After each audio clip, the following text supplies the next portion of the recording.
The only thing I'm curious, is there a temperature, is there a pressure difference between left and right? Yeah. Alright, whenever you want to go out. You put the nest egg up. Drop it down.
dragging me around, but I don't listen.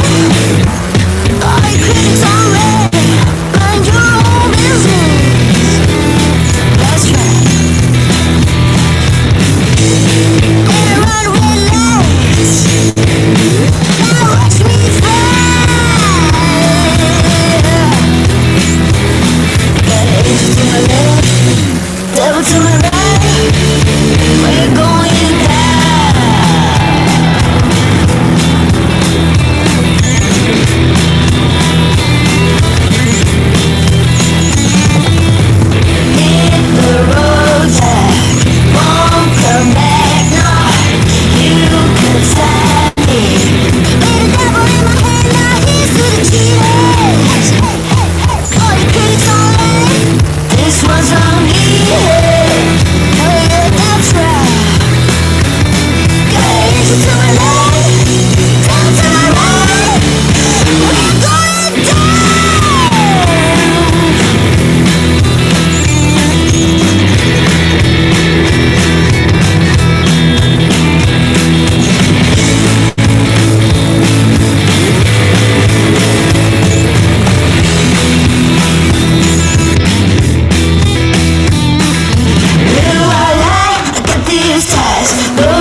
Today is the beginning of the end and the start of a new beginning.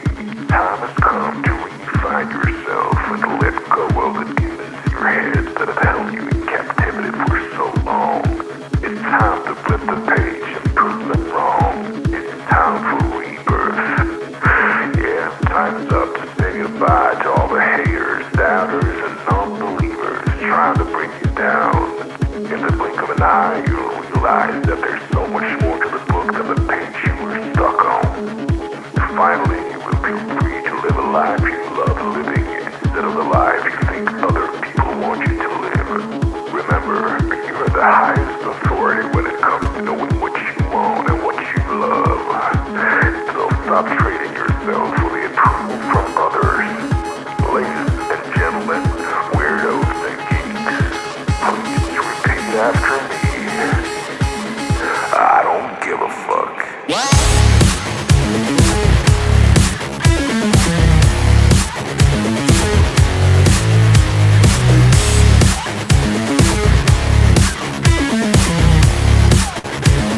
I don't give a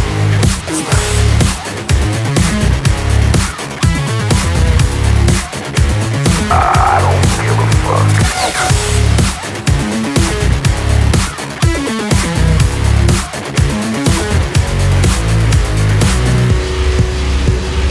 I don't give a fuck. I don't give a fuck.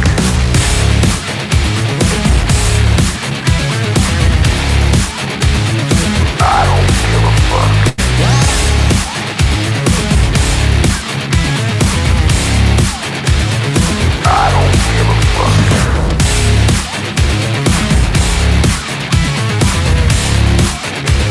I don't give a fuck.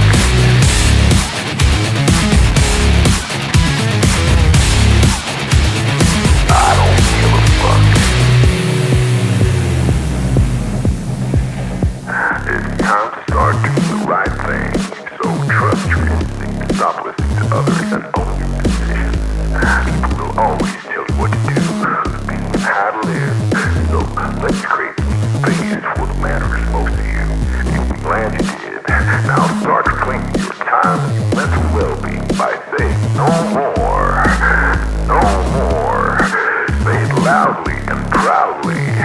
In other words, fuck you.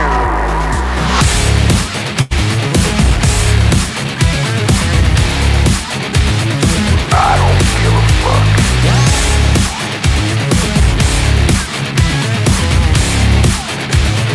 I don't give a fuck.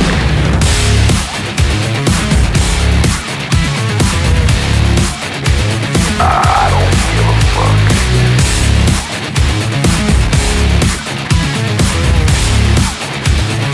I don't give a fuck.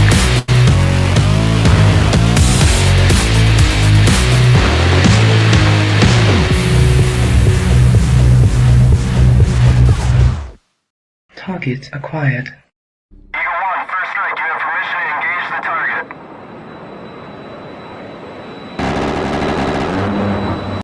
Warning: the following video contains explicit language which may be offensive to some viewers or inappropriate for children. The content within this video is intended for mature audiences only. All right, welcome back. I only screwed that up a little bit. I'm going to swap sides here, Kat. There you go. That's better. All right, guys, how are we tonight? We have any malcontents in here?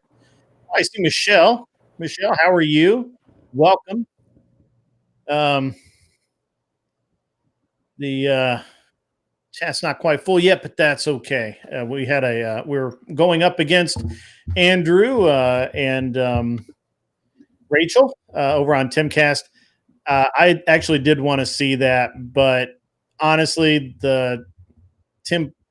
when either of those guys are on Timcast, it's kind of a letdown. So, anyway, we're just going to do a chill stream tonight. Well, not really a chill stream, but just we're gonna do some cool stuff tonight.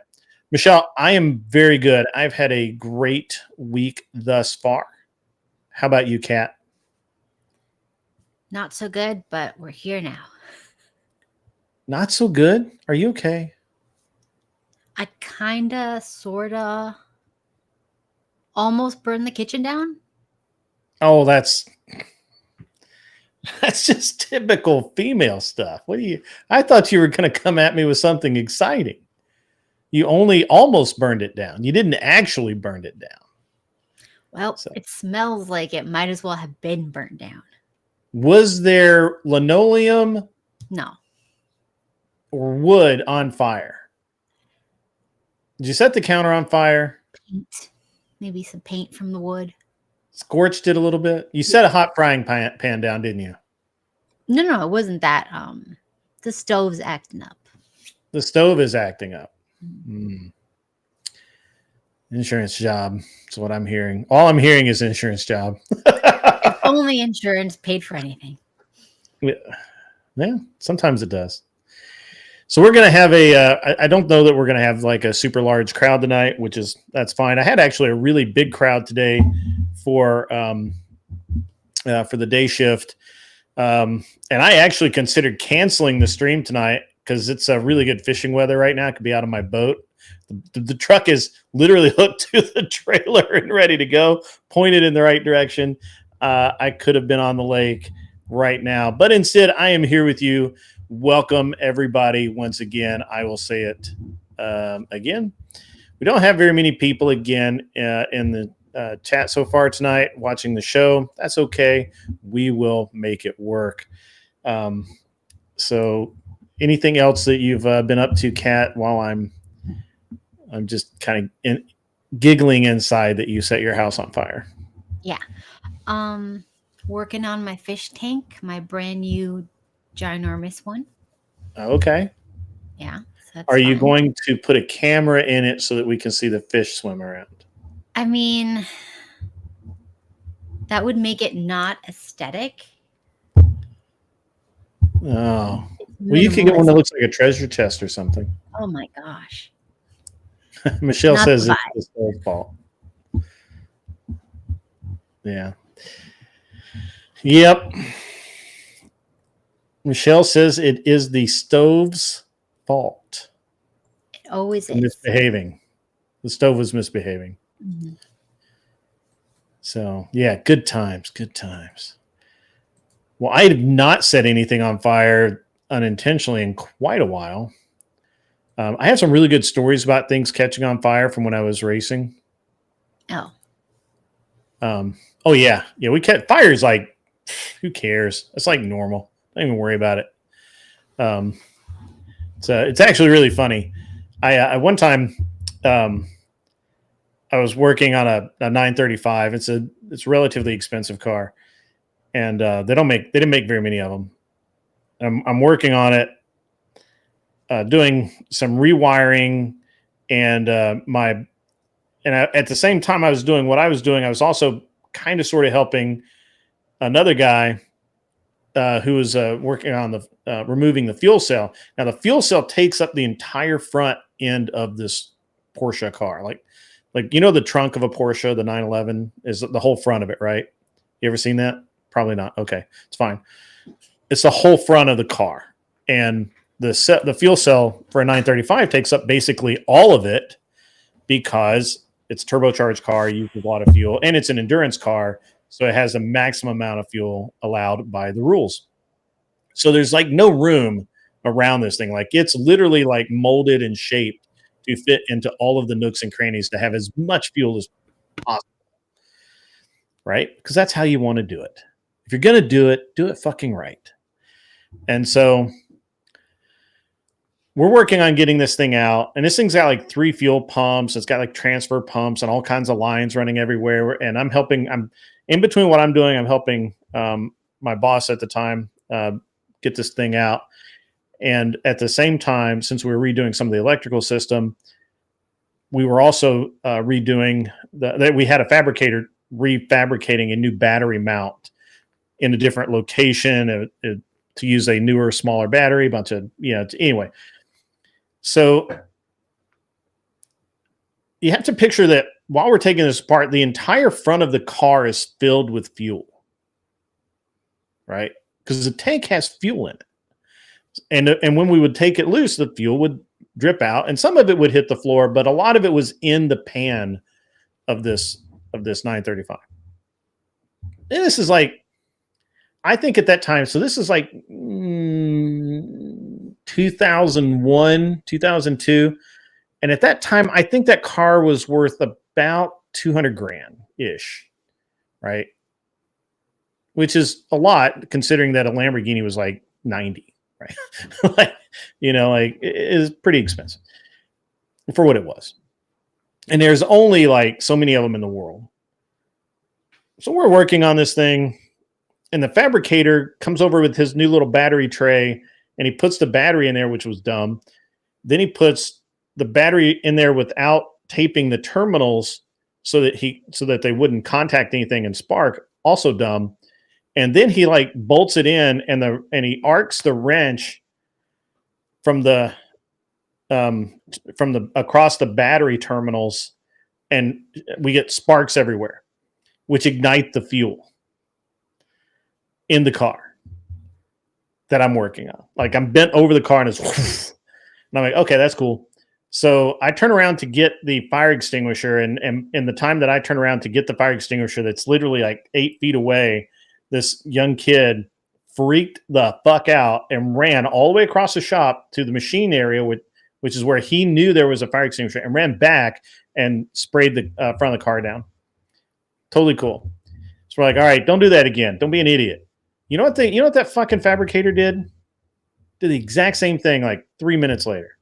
Exact same results. Car caught on fire again. And we're just like, hey, dude, stop that. Don't do that shit. What's wrong with you? And so fire is just like, whatever.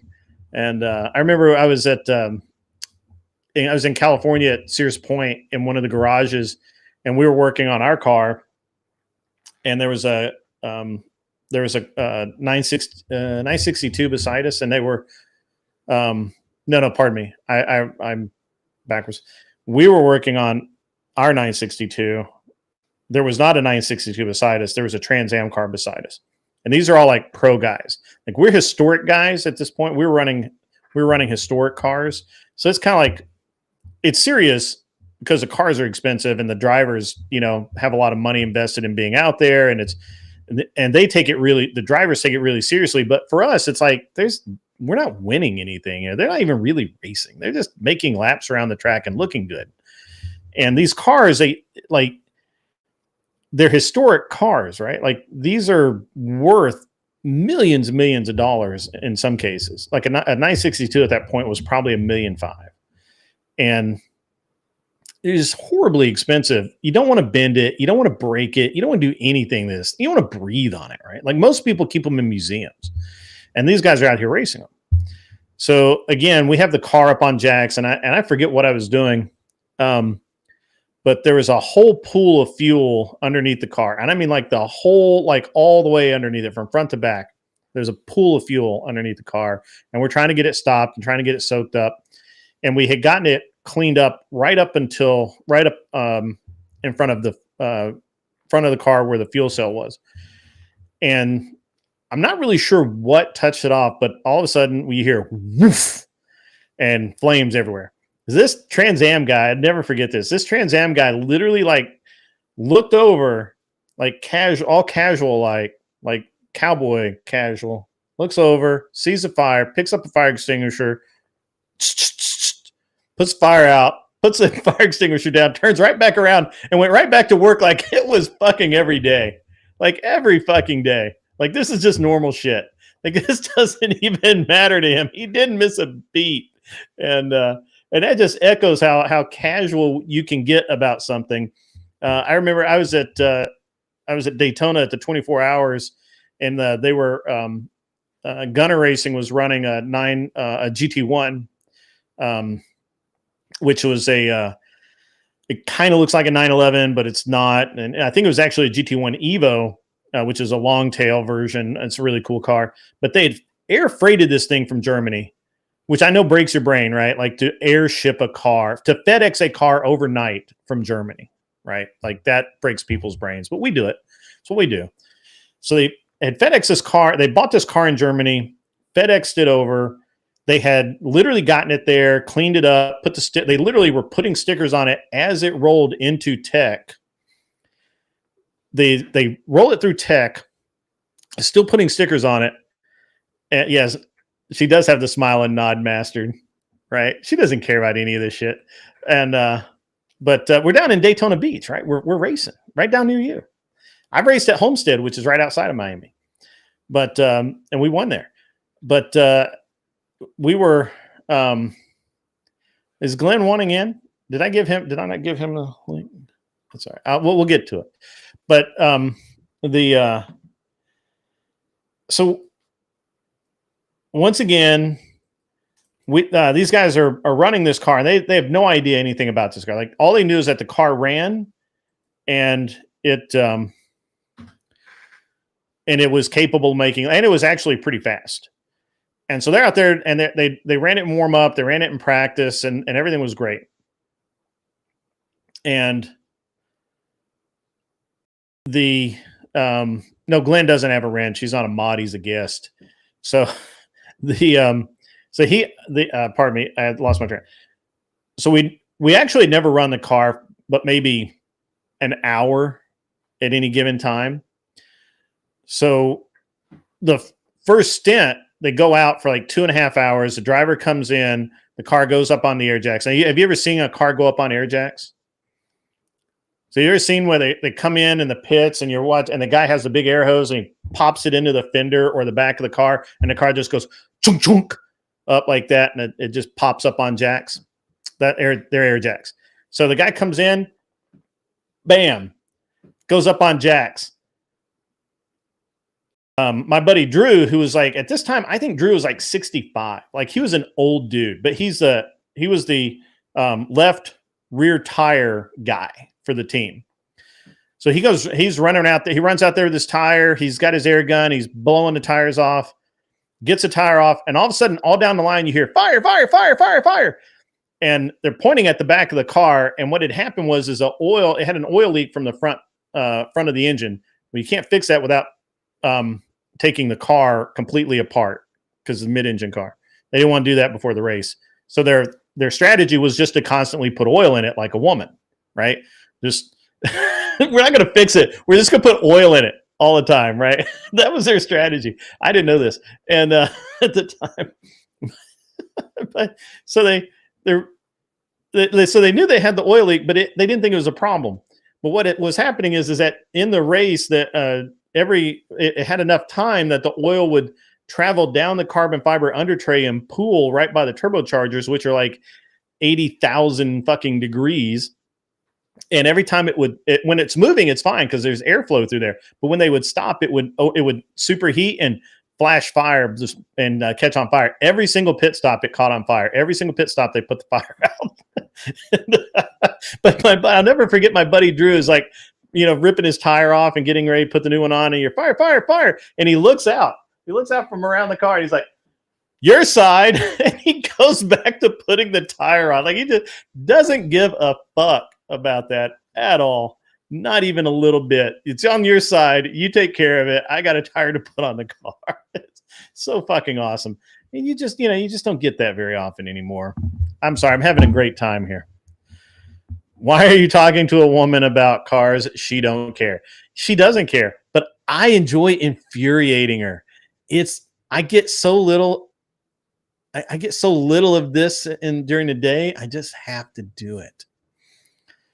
I'm kidding. Well, that's okay. She was about to prattle on about aquariums. That's okay. Or demons. We'll get, if I let her, she'll prattle on for hours about demons. So, which makes my eyes roll back in my head like I'm a demon. She's adding fabric softener to her Amazon cart. No, she's shopping for new underwear for her husband on Amazon. That's what she's doing. All cotton. Has to be all cotton. 100%. So, yeah.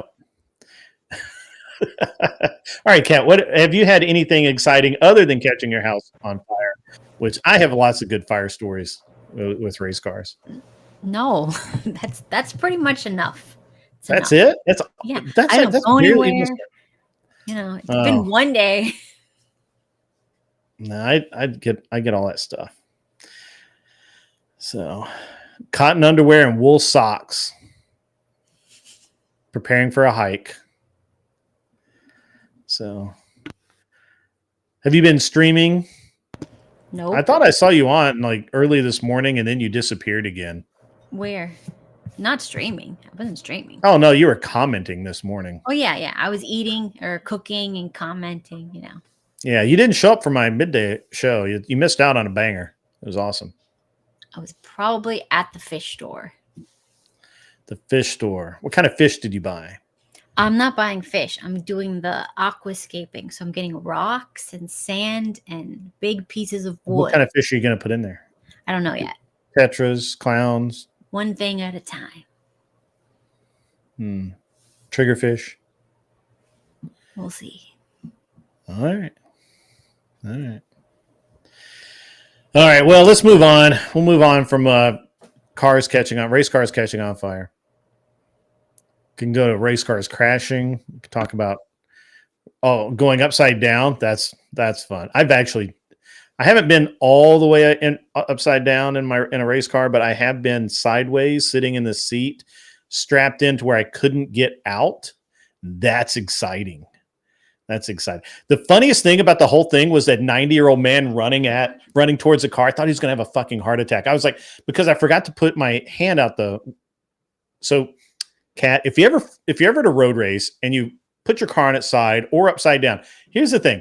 You have to signal the corner workers that you're okay. If you don't, they freak the fuck out and they run over there, and they're all like 100 years old, and they're just, you can't abuse them like that, Kat. You can't abuse these nice, old, helpful volunteers. You just can't do it. So because I was really pissed off, I didn't put my hand out the door as I'm sitting here sideways in the car, kind of trying to figure out how I'm going to get out of my seat without killing myself because I'm sideways in a car.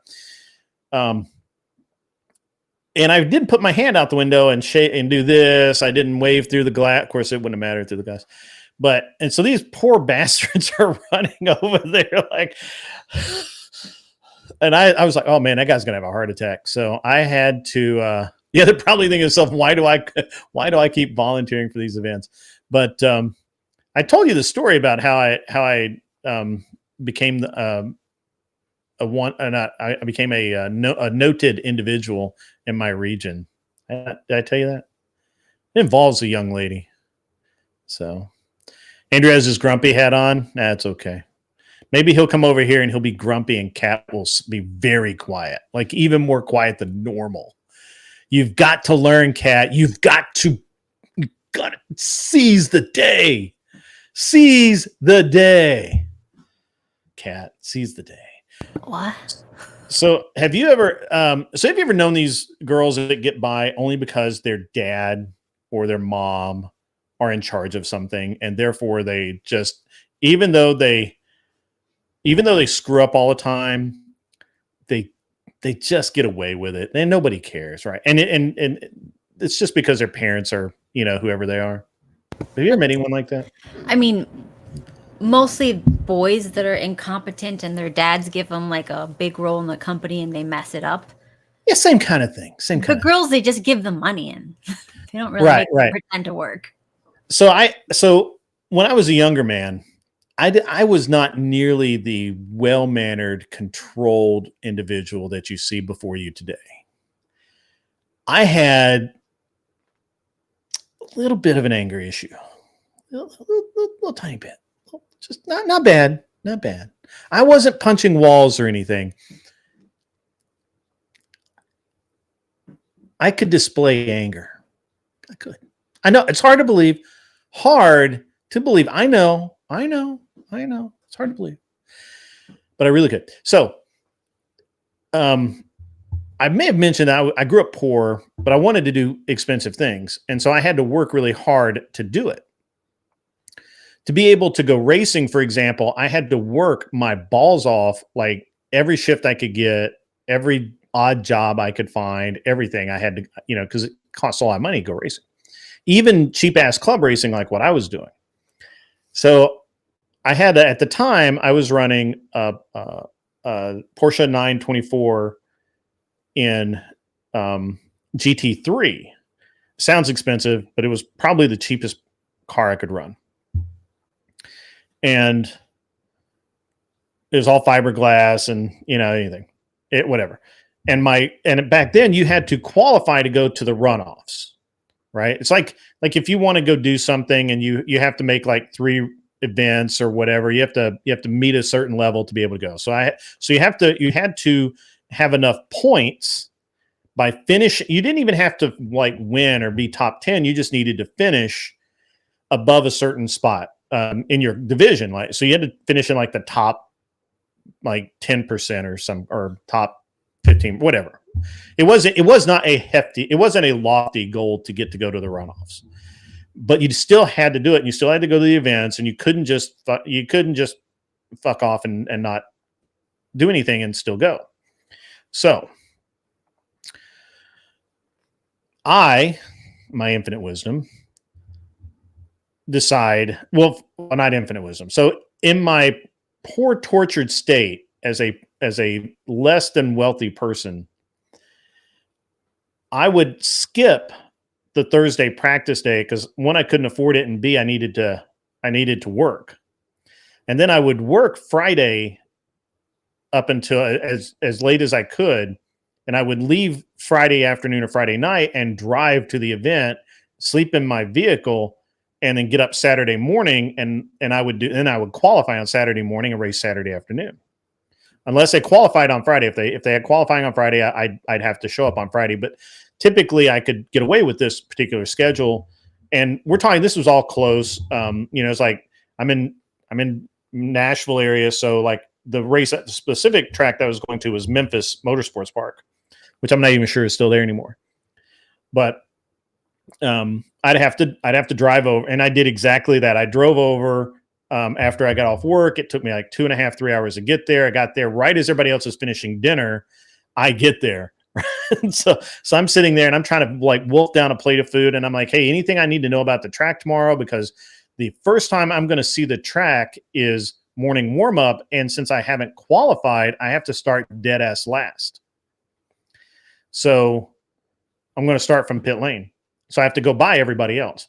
And there's like, yeah, there's this girl here. Weren't you here last year? I'm like, no, I didn't run Memphis Motorsports Park last year. Oh, okay. So you don't know about her.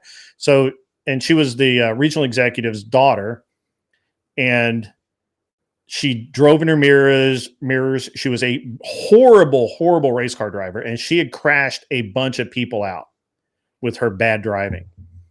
And nobody would say anything about it or do anything about it because they were afraid of offending the RE.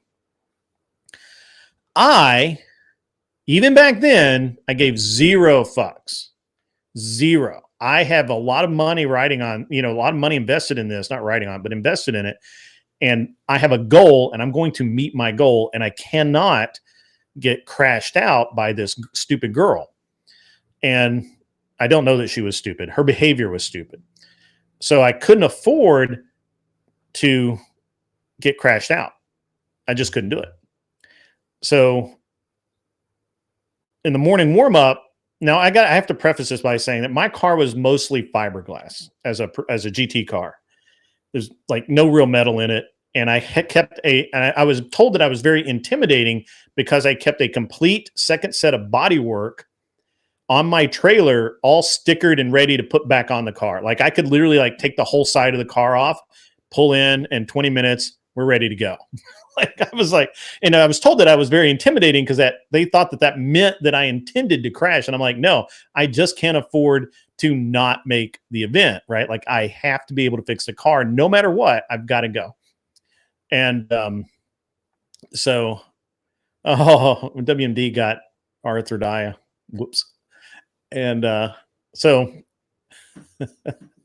anyway, so we're going around the track, and I come up next to her, and I look over, and I make sure she sees me, and then I just hit her door. I just like went right up in the door, and then I just kept going.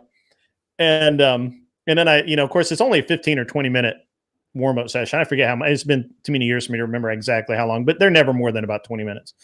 So that I do the morning warm-up, I pull around, I park next to my, in my paddock area, And I get out and I'm drinking water and I'm trying to, fix the car and everything. And this very angry young lady comes over, stalking over, like in the angry female walk. You know exactly what I'm talking about, right? And I know that this is going to be interesting. I know. But I'm prepared for it.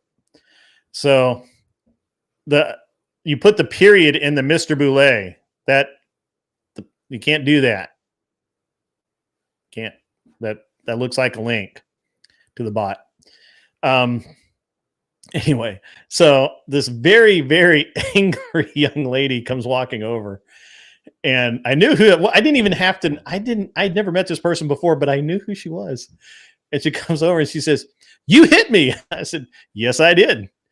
Yes, I did." And I told her, I said, I am about 3-4 seconds faster each lap than you. And on this track, that means I'll lap you like 3 times during this race. If you were anywhere, and I have to start from pit lane, if you were anywhere near me when the flag drops, I'm putting you in the wall. Like I will put you off the track because I cannot afford to not make I cannot afford to get crashed out in this race. I can't afford to be coming by you and you do something stupid and crash into me and take me out of this race. So I'm just warning you, if you get anywhere near me, it's total defensiveness. I have to take you out. And she just stared at me and I went right back to work. I did not say another word. I'm like, I just went right back to work and basically ignored her. And she gets mad and she walks off. Well, she must have told all the small bore drive. So, okay, I also have to explain that my car is very fast for what it was. And basically they normally put like GT1, GT2, GT3, and then some of the faster production classes in with us. Like sometimes they'll put eProd, but there's no D production anymore. So, when they don't have enough cars show up, they lump as many of the same sort of cars together, even if there's a great speed differential. So I'm way faster than she is. And I was being generous with a 3 to 4 seconds a lap thing. So I'm ridiculously faster than the small bore cars. So she must have told all of those guys they come around because it's a flying start. So they come around, green flag drops, everybody goes. They let me go on pit lane, and I come out of pit lane into the back of the field, and it parted like the Red Sea, and not one car challenged me or tried to hold me up until a GT2 car, which was a faster class than me. I got behind a GT2 car going into like turn 2 or turn 3, and none of them challenged me. And I ended up pretty good at that race. I think I was 10th overall or something. I forget what it was. And as I'm putting my stuff away, because I'm getting ready for the second race of the weekend, I see the RE come over. Right now, I'm in park firm, so I can't, or impound. I can't touch my car. I can't leave. Right, because you're in impound, and I see the RE coming over. And I'm thinking, this is about to get real interesting. I was really kind of hoping to be like gone to dinner. Like all he'd see is a car sitting there, and he couldn't yell at anybody. And so I'm getting ready to get really yelled at, right? And the guy comes over and he says, "Hey, I heard what you did and said to my daughter." And I'm like, "Yeah, I did that. Mm-hmm. Yep." And he said, "Did you have any trouble during the race?" And I was like, "Nope." Like literally every time she saw me coming, she would go so far away from me. It was hilarious. Like it was like it was like repellent or something. Like she would go almost drive off the track to get away from me. And she drove better because she was actually paying attention to what was going on around her. And she actually didn't hit anybody. Right. So, which was very good. That's a goal. So I'm sitting here talking to this guy, and I'm really thinking that he's about to hand me some paperwork that's going to get me suspended or get my SEC club license, paused. Couldn't suspend it, but he could pause it. And I'm really expecting like something bad. And he's like, I really appreciate you doing that. It's like, I've told her a dozen times to be more careful, to do the right thing, and to get instruction, and she just won't do it. She thinks she's a good driver. She thinks all of these accidents are everybody else's fault. She never takes any responsibility at all. And she's never, ever had anyone talk to her like that. And I'm like, well, I certainly will do that. I promise you. And, but I never did have to talk to her again. The whole rest of the weekend, I ran the 2 races there that weekend, both races. I didn't have to worry about it the second race because I started, I think I started 5th or 6th. But it was no problem. And I didn't see her. I barely saw her on the track again. And all those other small bore cars stayed out of my way too, because she had obviously told them that I was a crazy person who was willing to crash them out of the race, which worked in my favor. Like, I'm not, that's fine. And, but yeah, it was cool.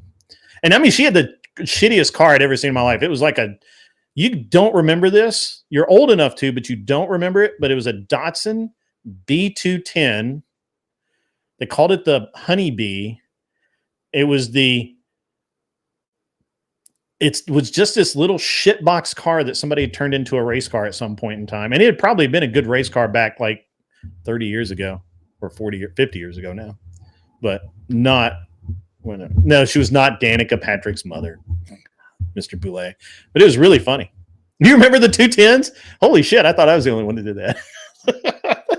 But it was the biggest piece of shit I'd ever seen in my life. And, and the thing is that everybody was so afraid of this girl. She would just like, all right, so it's hard to, if you've never really thought about racing, when you're coming by somebody, right? And if I'm passing you and you're up here and you come down because you're not watching, I have no choice but to basically drive off the track to avoid you, or just hammer the brakes and risk spinning out or something like that. So it's very, you can't be an idiot out on the track and live there long. It just doesn't work. But yeah, it's, yeah, the 510s were cool. I actually had a 510 for a while. I miss it. I miss it a lot, actually. Back when I was poor, I couldn't keep it. So, but yeah, but that, there was just something about the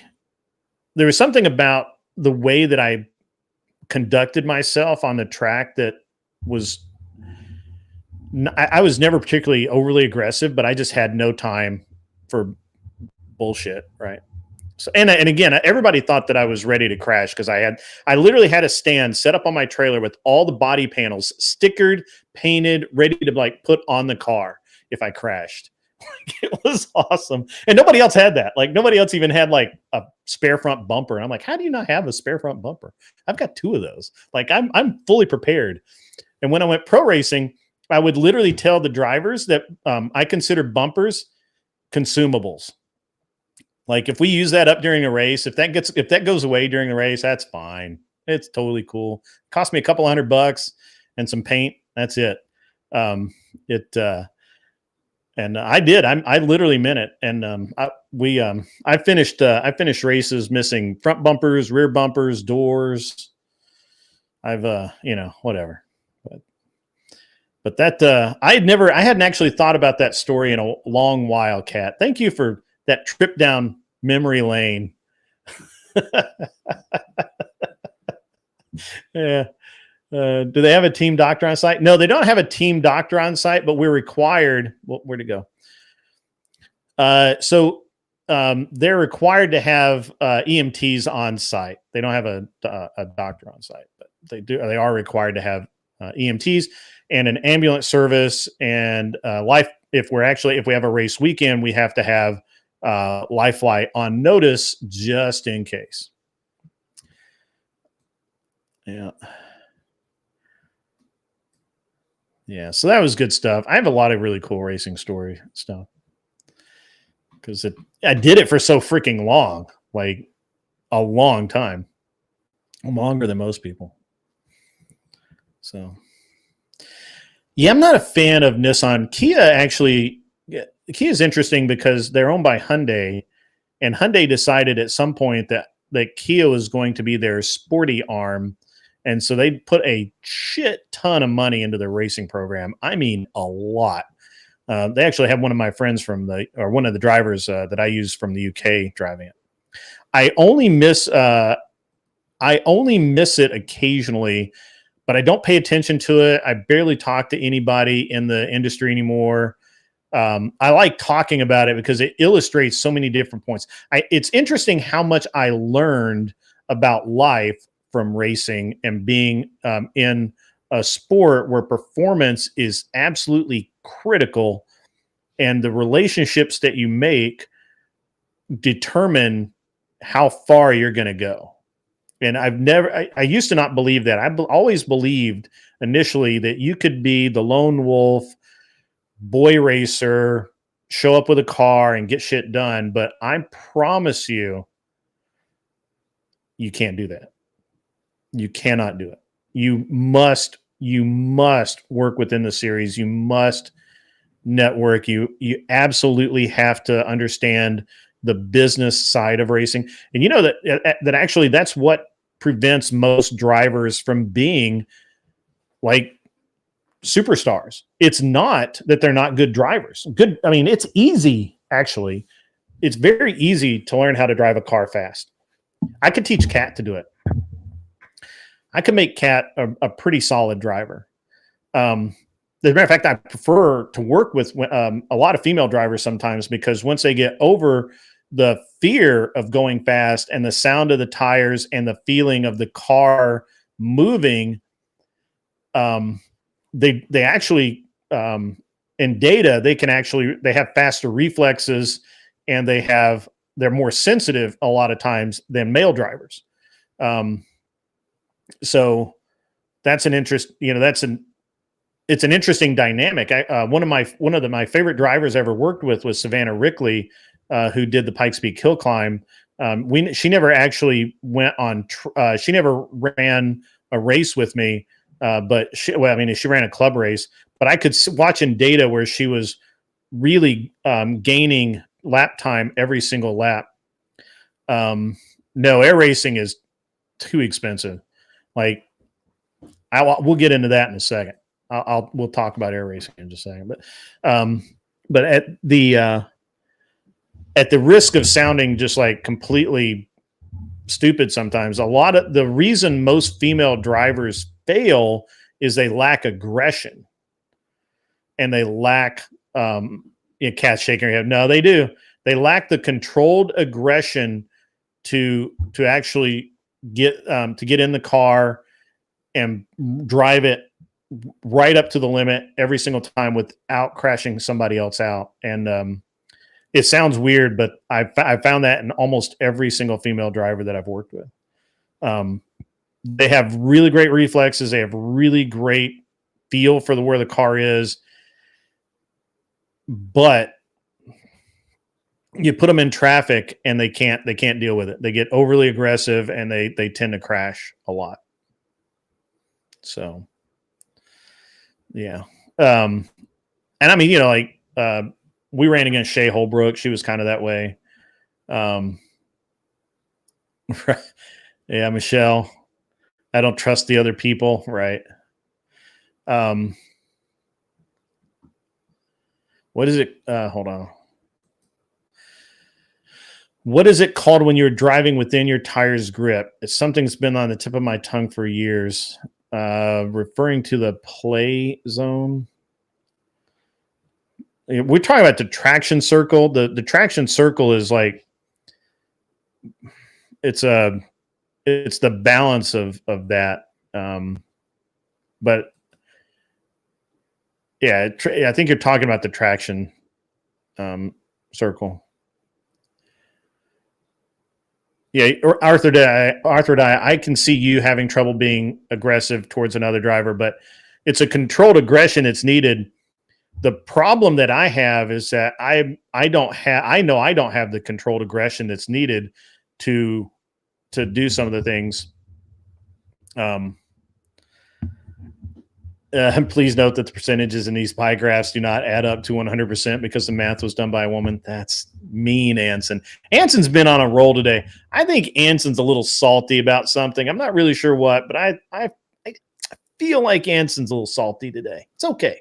He's been doing this all day.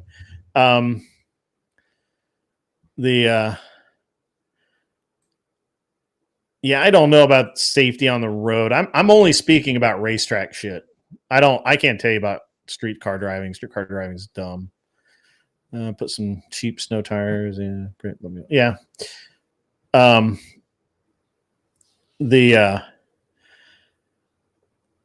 there's no room for non-binary people. We don't have well, I mean, I guess Jensen is, but whatever. So an interesting part of anything, I like to use racing as an example because everybody thinks that they can win in racing. I thought I could win in racing. I would very good. I could go out and out qualify a lot of people. I could go really fast, really smooth. I knew where the limit was. I could get right there. I could push past it just the right amount. I could turn in good lap times. The problem was once you get into traffic, and I lacked the controlled aggression that you need to know exactly how far you can beat somebody up with your car before you break your car. And that's something that true champion drivers know that. They know and they understand it because a little too far and you don't bring the car home and you're out. A little too not enough and you didn't get that pass. And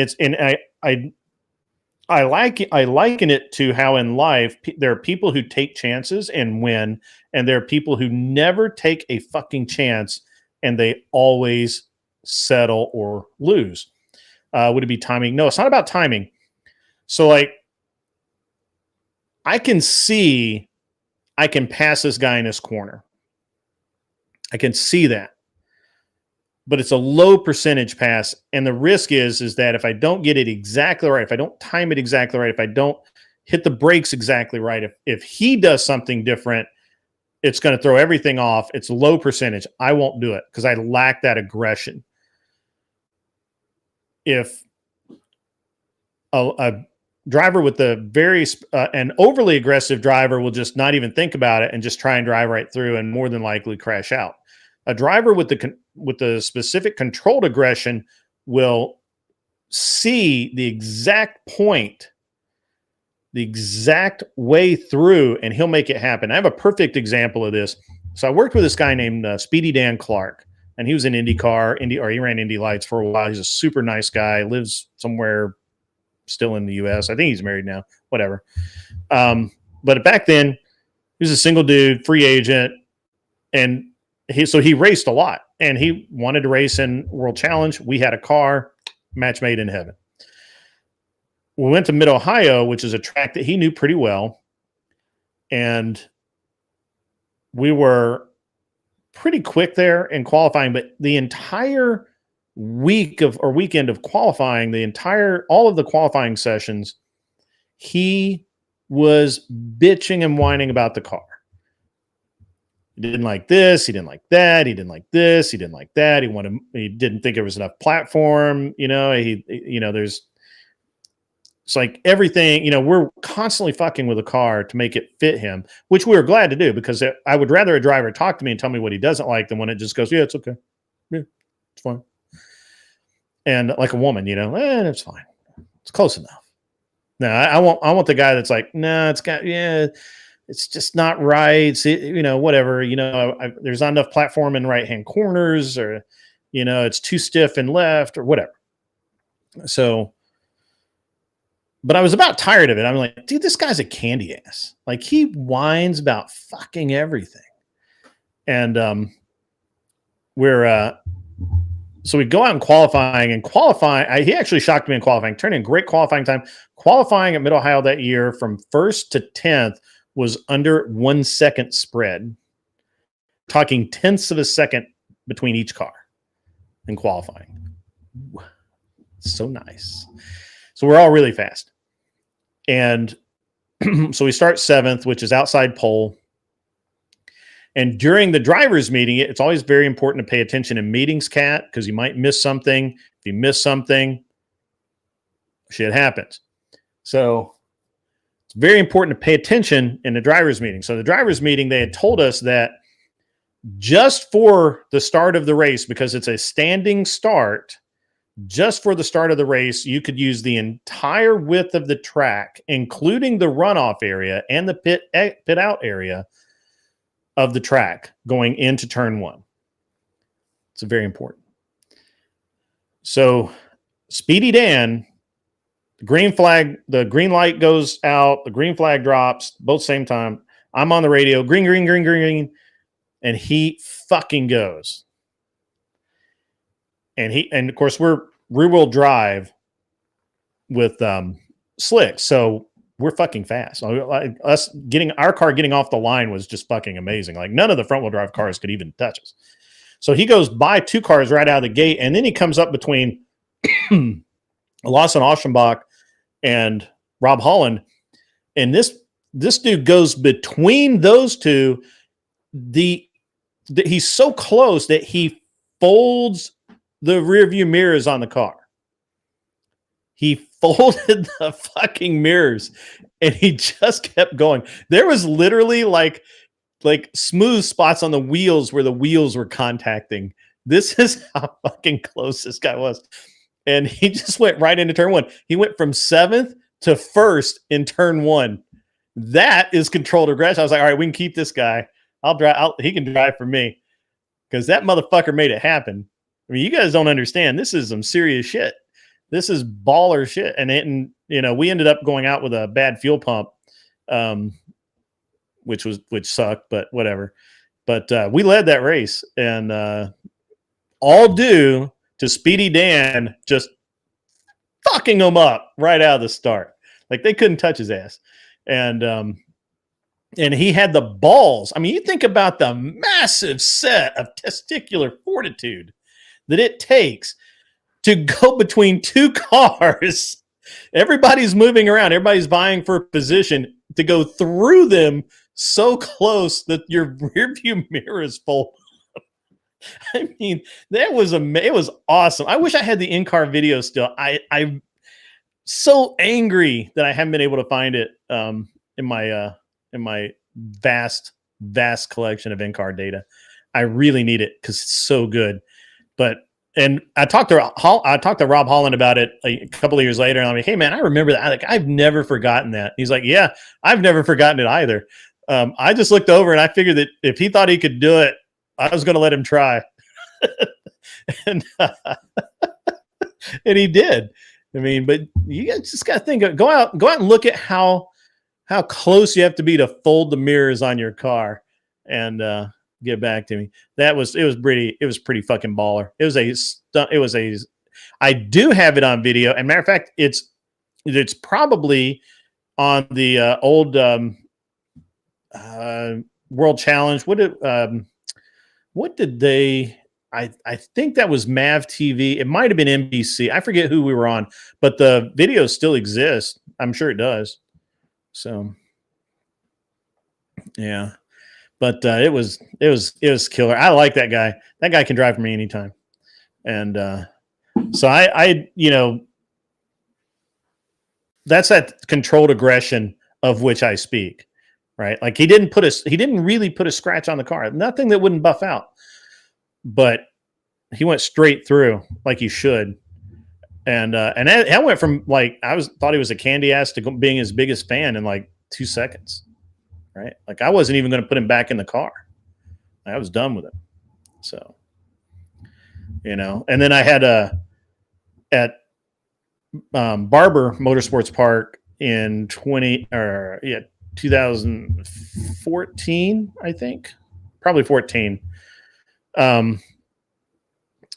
we were running the MX-5 with Jason Saney, who is literally called the Yeti. He's the biggest guy I've ever put in one of my cars. If I remember right, he was like 250, 260, and like six. He's like 6'5", 6'6", and he fit in a fucking Miata. Believe that? Yeah, we have radios, Arthur Daya. We have radios. We got a really cool picture about that. Hang on, Mia. I'll find it in a second. So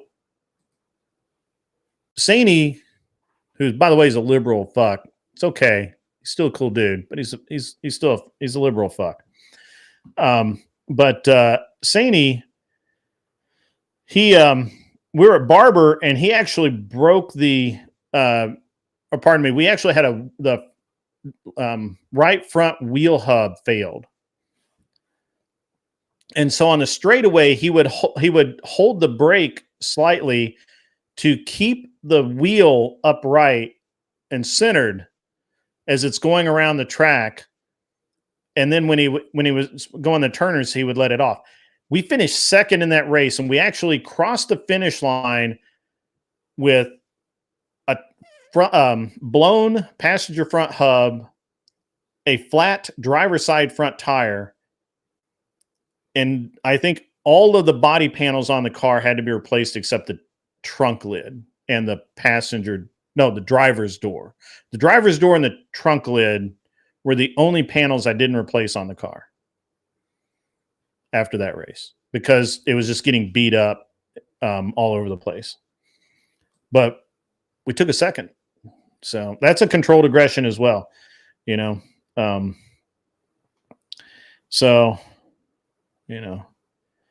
don't know. I mean, it's a different way to do things for sure, but it is what it is.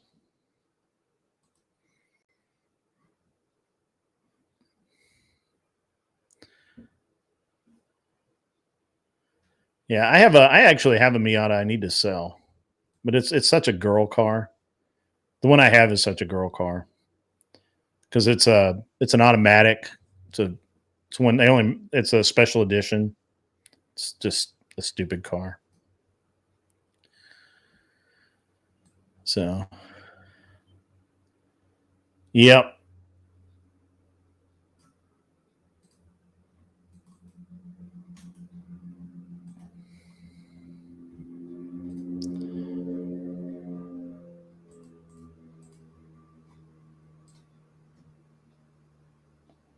Let me see if I can make this work. So have you learned anything, Kat? You've been awfully quiet. I don't know. Car stuff. Cars don't do it for you? What kind of car do you drive, Kat? I don't know. You don't know what kind of car you have? So there's my race communications right there. That's my race communications from back in the day. He was in training, but that's my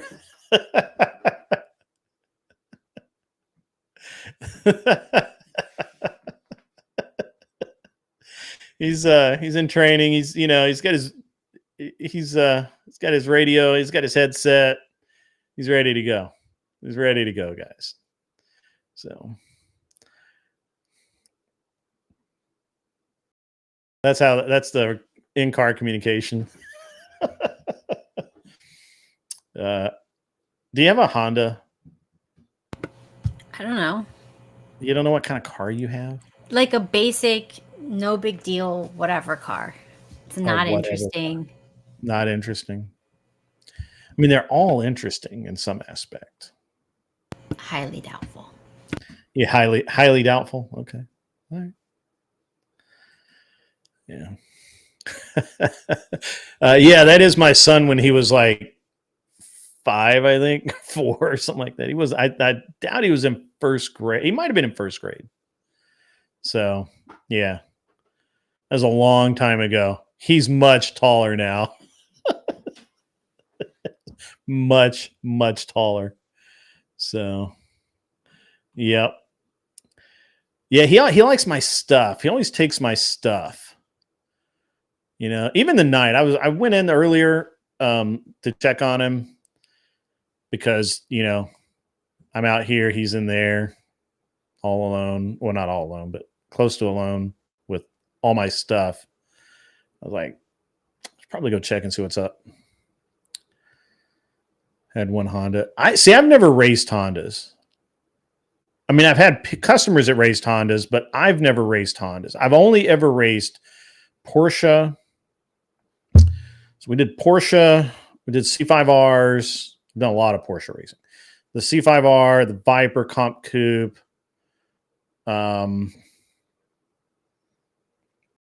What else? Oh, a Mazda. We did a shit ton of Mazda racing. We were going to race the Dodges. The Dodges didn't work out. Those guys are assholes. Don't like those guys. We're going to run the SRT8 and didn't do that. What else have I run? A lot of Porsche, man. A lot of Porsche. A lot of Mazda. So the what else? I don't know. A lot of Mazda. I've had clients that have run Honda, Subaru. I ran Mitsubishis for a while. I ran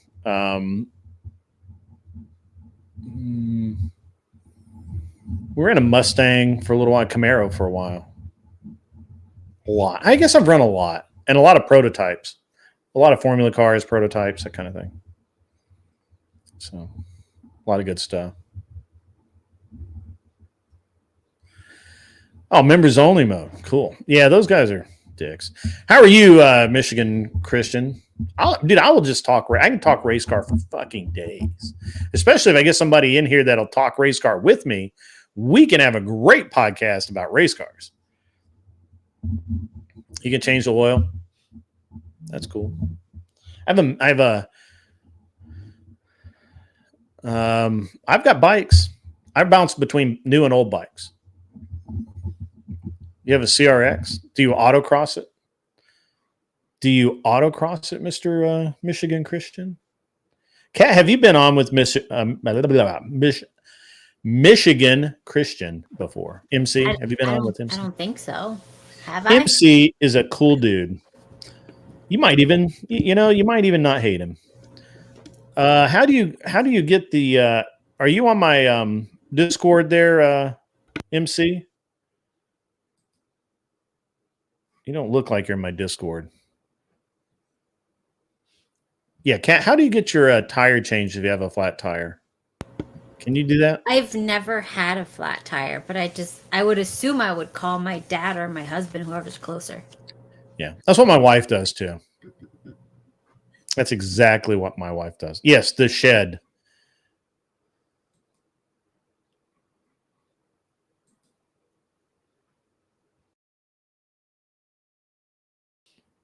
Go to the shed. Chipotle's awesome. I did not have.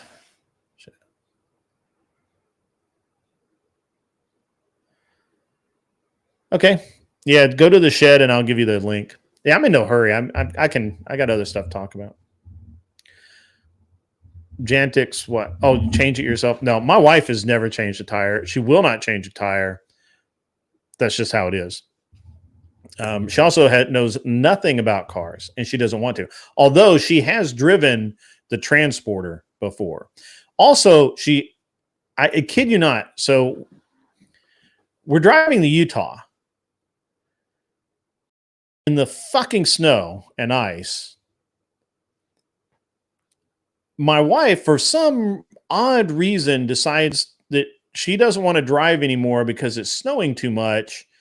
She doesn't like the truck. She doesn't like the way the trailer is moving, any of this stuff, which this was actually the correct decision. I'm not complaining about the decision. It was the actual decision. But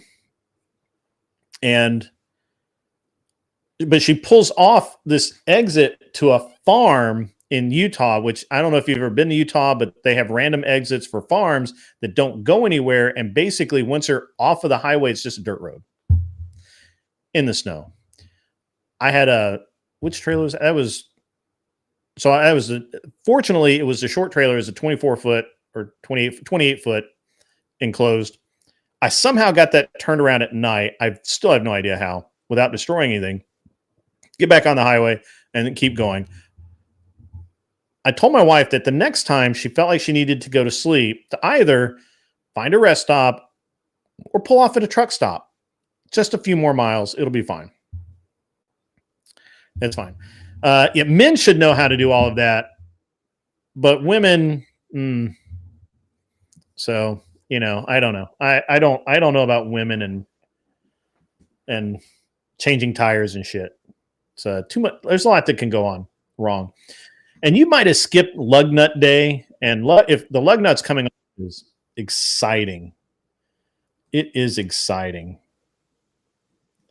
So we'll just hit this. There we go. And yeah, so it's good time. It's a good time all the way around.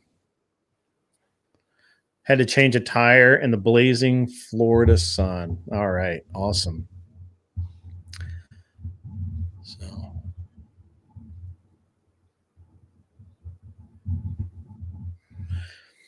So I never actually took auto shop. We probably haven't discussed this, but I actually learned everything that I know about cars by actually fucking doing it. When I was a teenager, my neighbor had a race car. Actually, I guess when I was like, yeah, it's probably like 6th or 7th grade. My neighbor had a race car, and I helped him with it like every night, as late as I could stay up without getting like grounded and shit, you know, without invoking my parents' ire, right?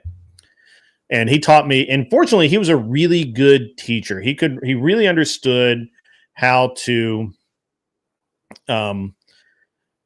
tell me, you know, he could explain how a carburetor worked. He could explain what you were adjusting and why you were adjusting it and why the valves did this and that and the other thing.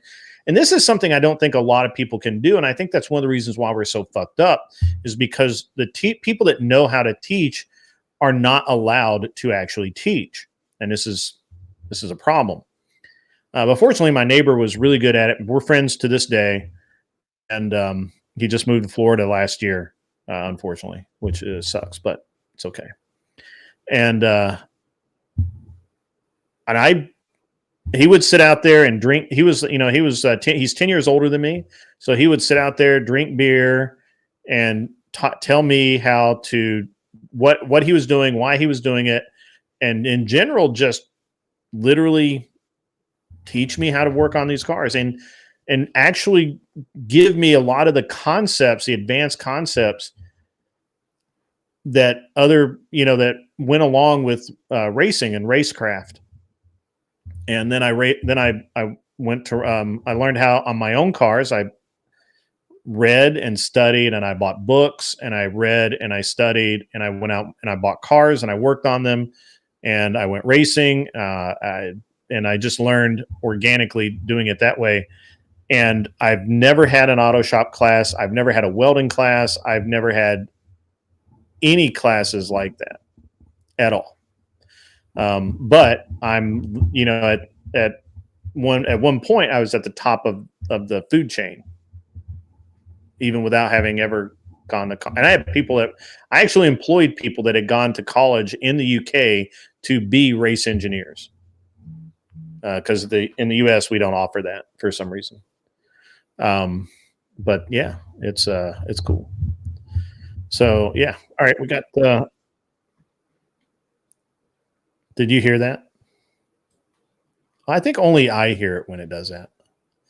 It tells me when people join so that I don't ignore you. Isn't that neat? Welcome, Michigan Christian. How are you, sir? Hey, Grid. How's it going? Long time no talk. Yeah, a few hours. Do you have a topic that might not bore Kat? Kat can't come up with topics on her own. So we have to come up with topics that won't bore her eyes out. Kat, are you not excited about the cars? No. She doesn't care at all. Do you ever go to the Miami Grand Prix? Of course not.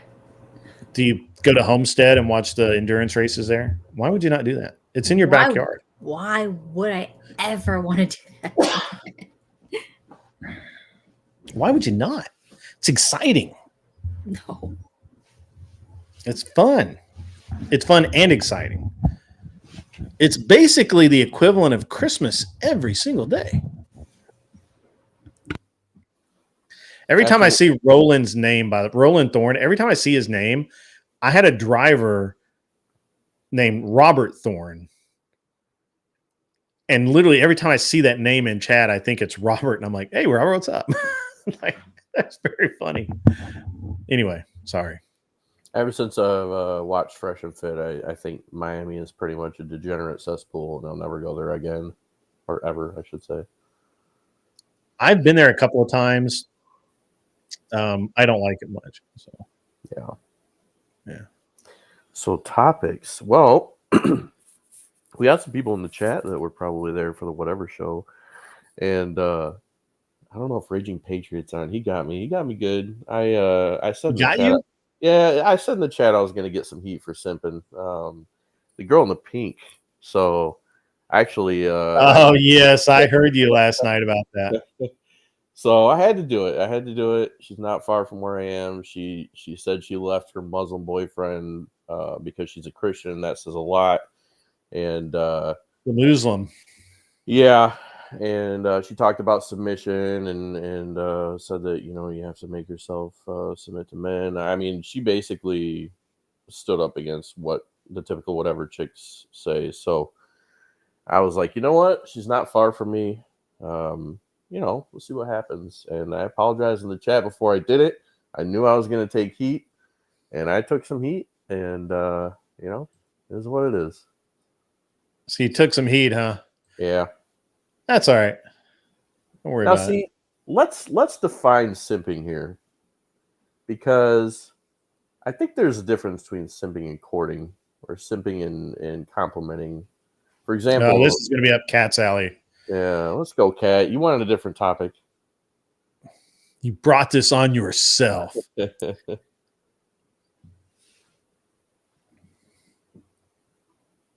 Cat, you're muted. So, my opinion, what's the difference between simping and complimenting someone? Yeah. I mean, I think or just courting. Simping and courting. Courting, you have to have a chance with the person. I think that's required. Hey, they have to be in your vicinity. Yeah. She's in my vicinity. Then that's fine. Exactly. I mean, simping to me is you're just desperate and you're just like, hey, you're so hot. I'd do anything to touch you. Oh, right. In the chat, and nobody's replying to you, and it's kind of weird. Yeah. Right. Somebody in the chat was like, he's gonna stalk her or something, and I'm like, oh, mean, man. I mean, I did set myself up for it. I knew it was gonna happen, but even Andrew. Yeah, you told me that's what was gonna happen. And I was like, yep, that's what's gonna happen. I told Andrew, I said, you need to back me up, be my wingman. And he just shook his head no when I did it. I'm like, that's not helpful. Even Brian could have been like, I saved him from a bear. He didn't do that either. Yeah. I guess I'm not at that level yet. Yeah. So the actual definition of simp, as to my knowledge, unless it's been changed, which it could be because it's Urban Dictionary shit. The actual definition of a simp is that you are obsessing over someone and it's not being there's nothing being given in return, or what is like fake, right? Like someone's just kind of leading you on down a like Cat was saying, you got no chance or something like that. Yeah. And so if you have no chance, or if you're putting in 98% and she's putting in 2%, right? That's simping, right? I don't believe that, flirting and courting and the problem is that if you're gonna flirt with somebody, you're gonna be kind of a simp, right? Right. Like Exactly. Right. you're gonna be like, hey, you're hot. What's up? That's not simping. That's like it's like throwing a little game out there, right? Yeah. Like you gotta, you know, I think these are like gotta have 15-year-old kids that are so used to calling people simp they don't even know what it means to actually hit on a girl. They're well, just I think it's overused for sure. yeah. Right. And I don't do that normally. I was like, you know what? Everything's great. And I'm old enough to know what I want as far as values. And Yeah. it's rare. How old are you? I'm just curious. I'm 40. I'm early mid 40s.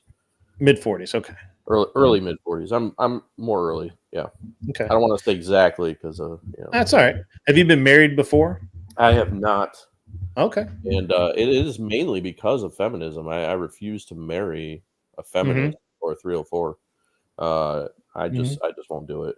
You're setting yourself up for failure. And in my own parents, they divorced, and I could see the lack of submission from my mother and how that led to some of the problems. And I do not want that. And it is a really bad time for men as far as dating women. You really do have to be selective if you're looking for marriage. Right. So, yeah, I mean, why wouldn't you go? I mean, and she was in her mid 20s, right? Or older, 30? She was 22. And my last girlfriend was 20. And that was Okay. 20 years ago. So Athrodia is asking what happened. So yeah, she's not far from where I am, and I did a TTS, and I said I'd love to meet her, and complimented her on sticking up for her faith, and said she was beautiful, and I took a shit ton of heat in the chat for it. I don't know that that's simping. I don't think I wouldn't do it either. Little flirty, a little bit more flirty might have gone a little bit better, but hey, I didn't see it. I went to bed. I just, I can't. But yeah, I mean, it was just compliment, and she did say that she was kind of hung up on this guy still, and she didn't want to. She wasn't going to go back with him, but she needed to focus on God and get over him before she was going to date. So I did expect somewhat of rejection, but when you're my age, you are willing to wait for an ideal person, and you don't hear some of the stuff that she said from most women, especially at her age.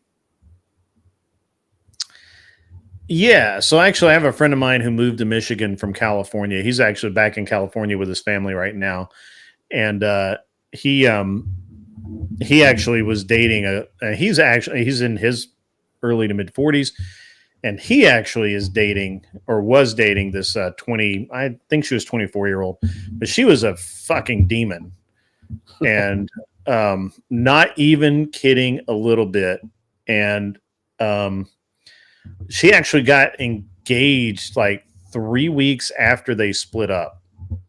Like she announced on Facebook that she was engaged to this other dude. Oh my God. Yeah. So women are batshit, dude.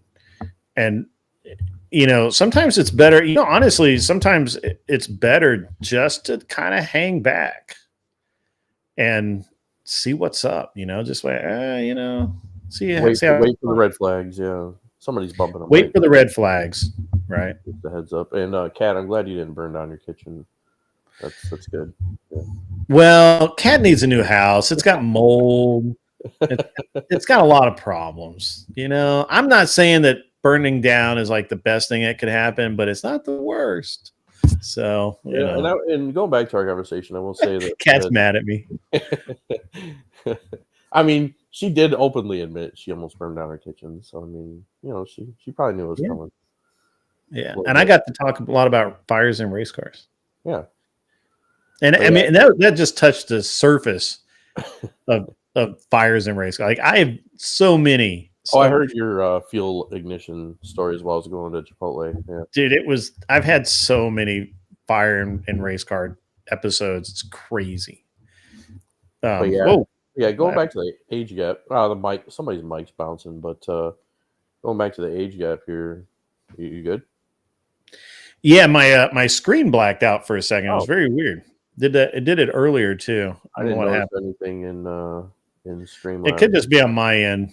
Okay. So It did do that earlier when what's his face was fiddling with his toy gun or whatever. It did black, but it didn't end your stream. It just the screen went black. Yeah. It was weird. yeah, it wasn't that. This wasn't that. It was just my computer stayed up, but my I have a. So when my setup is I have a 40-inch monitor out by my camera. So when I look, so I'm not looking down at my computer, which is bad TV. Yeah. And I'm looking up at the camera, which is good TV. And so, And good posture. yeah. And my posture is better. Yeah. And so it just worked out better. But for some reason, my screen blanked out. So I don't know what's going on. Find out.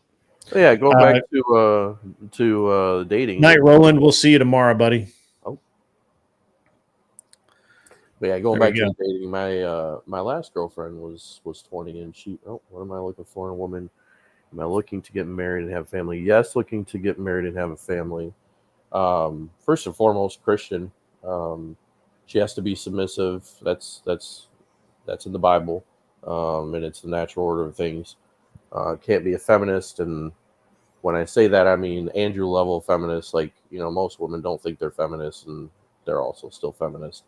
Not saying you can or other people, but can't do the feminist thing at all. But the Christian thing is most important. Obviously, I date in the 20s. Mainly, they're more attractive. They're more likely to have enough kids, things like that. Yeah, those are probably the most. Education is not one of them. Basically the same stuff Andrew talks about is right up my alley. Everything he criticizes women for, I also criticize women for. Not to their face, not like rude, but yeah, that's most guys are not as picky about these things as I am, and that is no doubt why I'm still single.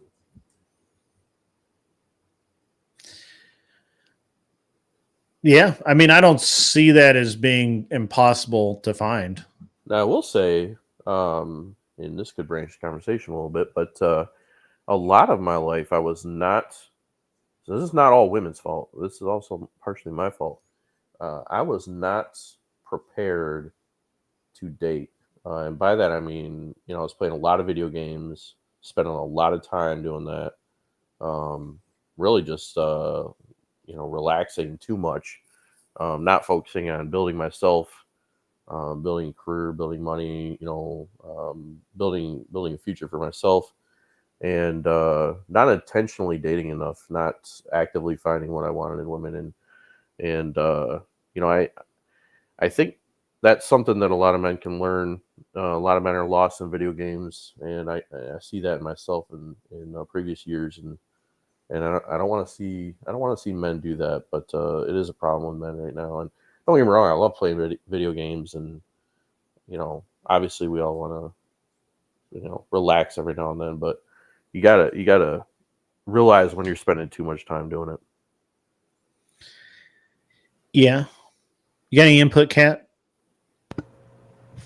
Yeah, I know a lot of guys that are complaining that they don't have girlfriends or whatever, but I'm like, you live at home, you play video games all day, you don't have a job, you're not in the situation to have a family or date seriously anyways. Yeah, for me, all the other things were great. Like, I had my own job, I had my own place, I was but it's the occupation of the time, and no woman's going to find you when you're holed up in a house, when you're not working, things like that. So, and I think for Christian men, it's particularly difficult because, you're not going to want to go to a bar. You're not going to want to go to a club. There's only so many places. And even in the church, women are feminist, even in the church. And Andrew talks about this. He's 100% right. You'd think, oh, I'll just meet somebody at church. No. And the ones that aren't feminists are looking for essentially the perfect man. That doesn't exist. So, yeah, it's a problem, I think, particularly for Christian men. I think Andrew's hitting this hard. I don't know that he is doing it for that sole purpose, but we all benefit from his arguments. Go ahead, Kat. I know you want to say something. Okay, what is not true? What is not true about what? Shelby said not true, Kat. What's not true? About guys and they're living at home or something? Yeah, I mean, okay, like most of my friends that got married, they met at work. If you're not working, if you're not out of the house, or if you have a job where you're online only, which I have other guy friends who are like, they're only online. And it's like, okay, well, you're only online. You don't leave the house and you do the swipe apps. The swipe apps only work for the top 1% of people that look good in photos. Photogenic people. That's what the apps are for. Nobody else. So if you were a Christian guy, where would you go to meet women? Work. If I had a job, work, or like a type of job that a good girl would do. Hang out there like a creeper, maybe. I don't know. I would go look. That's legit. Hobbies. That's legit. What? Huh? What You would hang out. That you would just hang out and try and find your at work or whatever. So the work thing, most guys don't want to do that because then if your relationship gets awkward, your work gets awkward. So some people stay completely away from that. I have dated women at work, and it's been a mixed bag. Some have left naturally, some it is awkward. Oh, Michelle's back. Yeah. Or maybe she never left. Hey, so you're basically you're looking for that woman, right? Pizza rolls. What? What? What is this? I don't get it. I see a dude. Right. You got to read the caption. Oh, the pizza rolls. Now. Like Cartman. It's from the Wedding Crashers. No. I'm just saying. You ever seen South Park where Cartman's like, "Mom"? Yeah. The pizza rolls, Mom. Now. That's why it doesn't make sense to me. I've never seen Wedding Crashers. I'm probably the last person that's never seen that movie, but yeah, I know. But yeah, usually I'm the Wedding guy Crashers funny. It was very funny. That's roasting the women on whatever. Not the only guy, obviously, but I'll straight up call out, lack of modesty on whatever all the time. And but you also have to compliment what people do stand for that, especially younger women. That's almost unheard of.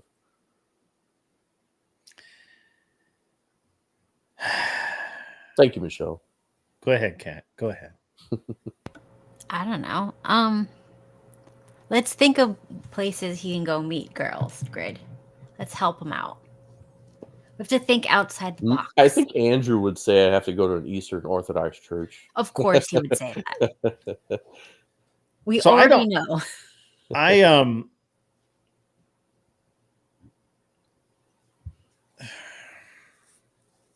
What? Don't say the racetrack or something. I met a great woman at this concert last weekend, and that's about the only place lately that I've met somebody that's like, oh, you were going to say something, Grid? Sorry, you threw me off. That's all right. So it's an interesting thing, right? Like, on the one hand, I do believe that a lot of people probably have a lot of really great relationships have been formed meeting at work.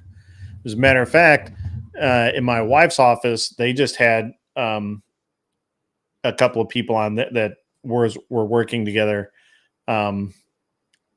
They're getting married. There's some things that have to happen, of course, because they can't be on the same team per se when they're married. But where you're gonna meet women thing has always been a weird question for me, because there are women literally everywhere you look. You can't throw a rock without hitting one, and if you do hit one, you'll go to jail. So Well, okay. A better question is where You see, Cat was like agreeing with me. Cat's like agreeing with me, and then it's like, no. But it's true. You can't throw rocks at women and hit them. You'll go to jail. Yeah. So I guess the don't do more appropriate question is where's the appropriate place to meet women? Yeah. Not I don't know that there is, man. You will find diamonds in the rough everywhere. Like Yeah. I used to have a friend of mine who swore by meeting girls at the gym, and the only girls I've ever met at the gym are complete. narcissists. Sure, we'll use that word. Not the word I was going to use, I but think we'll use that word. That word works. And you know, at the end of the day, I think that it's just a very if you're not putting yourself out there, you are not out there. And I think that a lot of men get really wrapped up. They don't want to be seen as weak. They don't want to be seen as, they don't want to get shot down. They don't want to be told no. They don't want to be told anything. And so they end up fishing in all the same pools that everybody else fishes in because it's safe and it's comfortable. And your feelings probably aren't going to be hurt. Yeah. I think you can meet women anywhere. I think that you can meet women in the checkout line at the grocery store. You can meet women at church. You can meet women at work. You can meet women walking down the street. I think that my experience has been that if you are open to meeting someone, if you're truly open to meeting someone, you will meet a lot of people. And you will need to discriminate against those people as far as which are the ones that you're really looking for. My personal experience is that I very easily meet and talk to women, and it was very easy for me to weed through yes, no, and indifferent. For me. Not everybody can do that. I get it. It's okay. And you look at me now and you go, fat old guy. I'm just saying that's the way it worked out for me. At the end of the day, if you are going to, if you're going to look in specific places, you limit your available pool. And I would agree with you after this amount of time. I would say that that's been my experience as well. For Christian men, I think we are kind of stuck with here and there.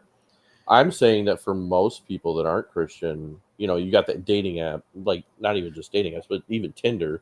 You got the clubs, you got the bars. There are singular places that are swarming with potential people for them, particularly women. And that's just not the case for Christian men. And I think that we judge. So sometimes you can judge a book by its cover, and sometimes you can't. I'm going to read this super chat, and then we'll get back into this.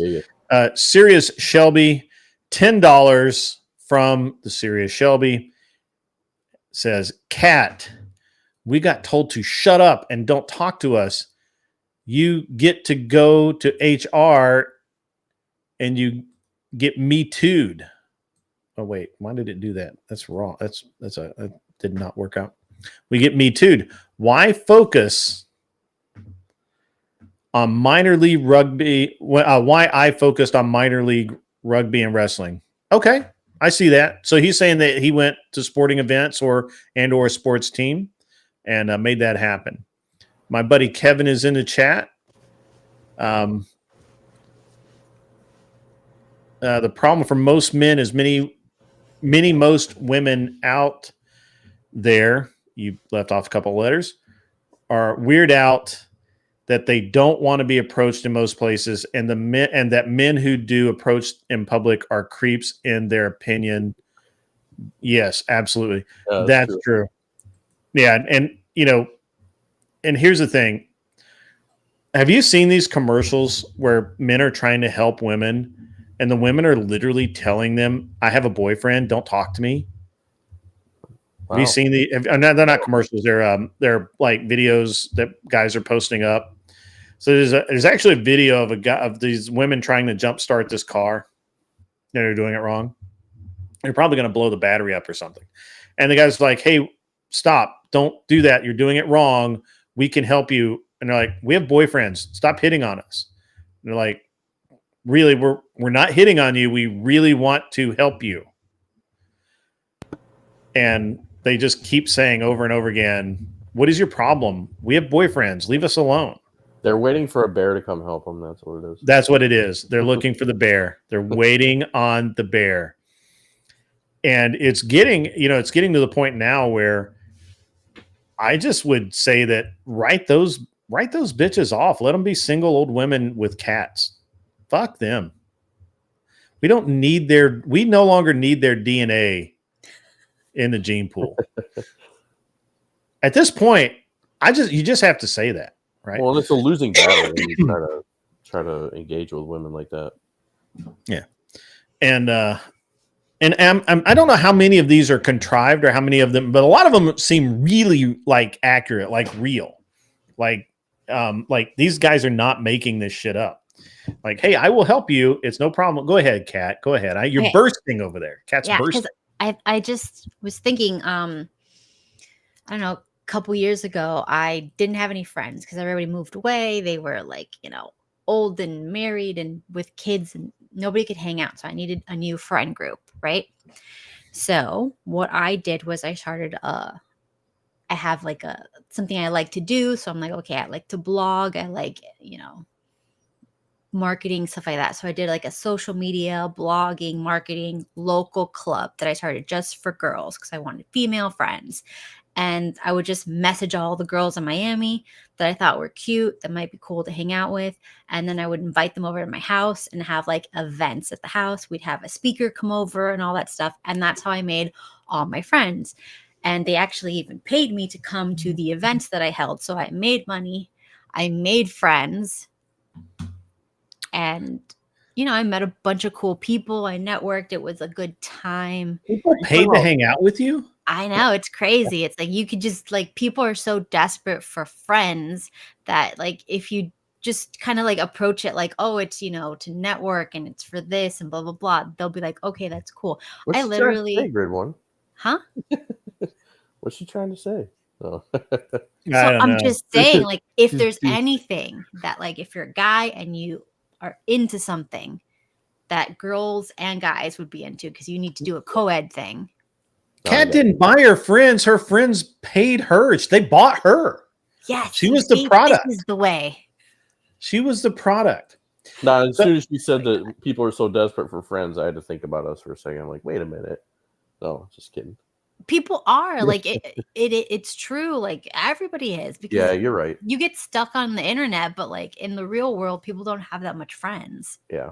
Interpersonal relationships are struggling since the internet. There's no doubt about that. Yeah. Oh my God. Some of the events, some girls would just bust out crying. Like, I haven't been out of the house in 6 months. I'm just like, oh my God. Wouldn't invite them back again. But I mean, were these all married women? No, it was married, single, young girls. A lot of young. Because I was like thinking, I don't want to get like people my age because they're busy. They don't have time to hang out with me. So I went younger. I'm like, let's get some young, new meat. And that's where I saw what they're talking about. Don't say that again. That's gross. Now, when you say friends, these friends, were they friends or were they girlfriends? They were friends. They're okay, female friends. I don't know you at all yet. So oh my gosh. Kat's our resident, almost old person. Yeah, well, she's just talking about fresh meat too. I'm like, she's like mid 40s, maybe late 40s. We can't determine. It doesn't matter how old I am. I'm married and old. That's all. Okay. She's old. Expired. She's expired. She's concerned about menopause. Let's just say that she's like, oh my gosh. Yeah, but you brought that up. Yes, you brought that up. That's fine. That's fine. But anyways, I'm just saying that, like, if I'm a guy, Michelle, right? We'll see you when you come back. Dude. What? Michelle said she has to go for a bit, and I said, okay, we'll see you when you get back. Okay, So It's let's being just say, polite. yes, I know, I got it. Let's just say if I'm a dude, I like fish stuff, right? Mm-hmm. I would start a club locally to do that and like meet up at like local lakes and go hunt for fish with people that are into that stuff. And I'd probably meet a lot of weirdos, but some of them would be female. No, they wouldn't. Yes, they would. I would go. Oh, okay. Yeah. So you got 30 guys there all competing for 2 women. 2 women. Yeah. That's a bad plan, Kat. I mean, look. You're the one who sets it up, so you can like literally like not invite someone or not give them the link. Only to... invite. Yeah, that's only what I invite would the do. hot women. Married men and Yes, hot women. that's what you do. Kat only invited the hot women. Yes, I did. She segregated. I did. I was very because you want someone who's aspirational. You know what I mean? I don't want to be a member of a club that would have me as a member. Serious Shelby, thanks again. Thank you very much. $10. If you struggle with friends, join a club if it involves sports or any hobby. It's how I met people in Atlanta after moving from New Mexico. Yeah, that's true. And there is actually, so I'm not going to, and by the way, thanks again, Serious Shelby. Again, hey, by the way, guys, I know that you know this because there are only 19 of you or 20 of you in the chat right now. Most of you have been here for a while, but this show is completely supported by my wallet, and there are things that cost money. And my wife is having a diminishing sense of humor about the way that I spend money on streaming. So, not that she actually cares that much; she just doesn't have a sense of humor about it. And so, every little bit helps justify the show's existence to the people that matter. Anyway, so I think there's a lot of stuff going on here. I like what Kat said about the club thing, but I think you have to be very careful joining clubs to meet people. Why? Certainly, I know people that have met people. That's exactly what I need to do, Kevin. Thank you. Actually, she's really mad at me right now about that. We could talk about that maybe. But at the end of the day, if you want to meet people, you just have to meet people. And that's part of that's just part of like going through life, and it will help you. So the interesting thing is learning how to meet and talk to women helped me with being able to meet and talk to anybody. Right? Yeah. Like I can walk up to people and just talk to them and meet them. And it's helped all aspects of my life. And it really seriously helped me become more successful in life than I would have without it. Well, and Shelby's correct. And Michelle actually said this earlier. There is something to be said about shared interests. So like hobby groups. Mm-hmm. I will say that I have seen that work myself. In fact, sure. I mentioned earlier that that's 20 years younger than me. We met in a political group at college, and that is a valid point. It is valid. Another one from Serious Shelby, $10 from Serious Shelby. Use my money to spend it on whatever. I don't think she means the podcast. Maybe not. But people do enjoy my TTS on there. Yes, it'll be fine. Jantix, Kevin L, she'll get over it. So my wife's actually, some of you guys know that my wife demanded a boat that suited her because she hates my boat. And I put it back in the water last week, but we had to fly out to Vegas like literally the next day. So she didn't get to go out on it. And she's really anticipating coming into town this week because she's in New York right now. She's really anticipating when she gets back going out on the boat, but it's literally going to be raining every single day this week. And I seriously doubt that she's going to get any time on the boat this weekend. So she will be very angry with me. Although, like, I have some control over the weather. Obviously, I should. It can't rain all week. It's got to clear up and be nice at least one of the days. You've never been to Tennessee. Oh, this is that bad. Wow. We have rain scheduled every day until next Monday, I think. What? Man. Yeah. I mean, up here, I think, there's some variance once you get past about 2 days out. It's usually inaccurate. And I think a lot of that's lake effect and things like that. But Tennessee, I didn't know that. Well, it's kind of like it's our second hurricane season. We have first hurricane season where the hurricanes come in out of the Bahamas and go up the east coast of Florida through Miami and Orlando and all of that. And they hit us a little bit, but not too bad. And now we're in second hurricane season where they come up from the Gulf up through Alabama, Texas, through the even slightly more southern states. And we'll just get a week of rain. Like they get like storms and shit broken, and we just get a bunch of rain. So, yeah. Georgia gets that too. Georgia's they get just as much rain as we do because because it's our second hurricane season. So Miami gets a hurricane season. They get like 2-3 weeks of hurricanes. We get that, and then we get second hurricane season. That sucks. Yeah, I think we got hit with some rain from the last hurricane, but it was like after it went through the entire United States. Right. Yeah.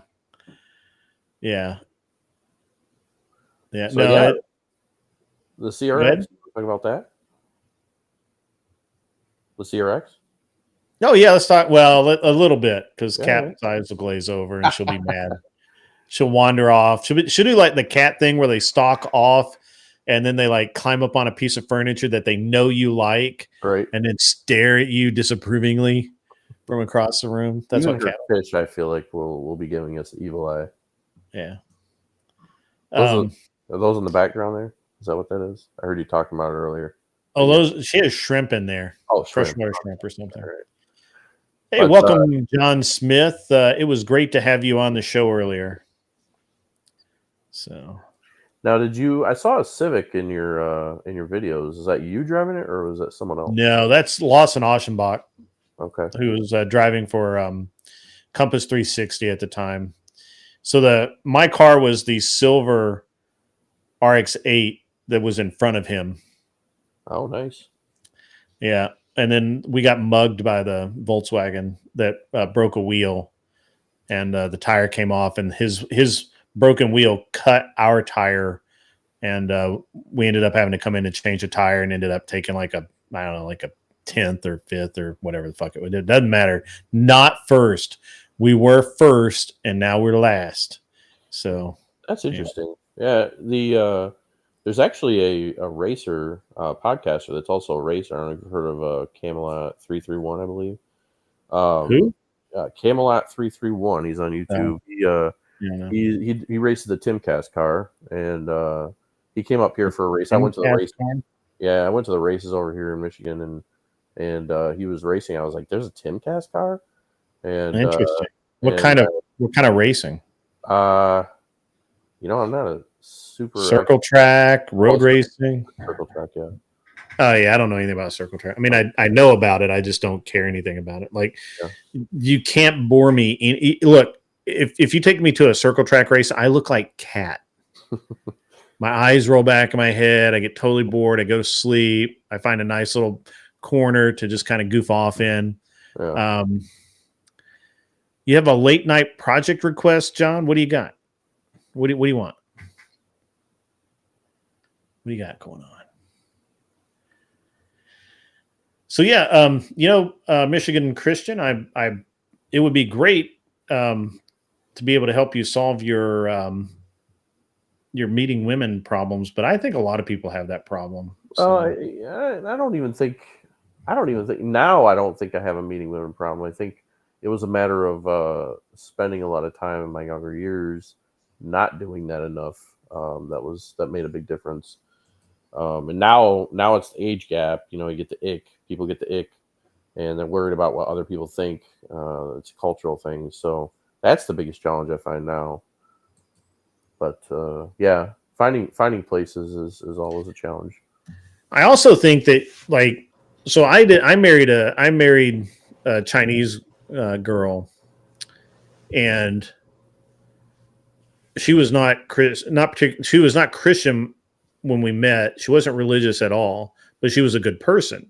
And so it was relatively easy to bring her into Christianity. She's still not quite the Christian that I would really like her to be. But again, every person has their own deal with God. I can't force that on anybody. Yeah. And I think that looking for that is, I think it's,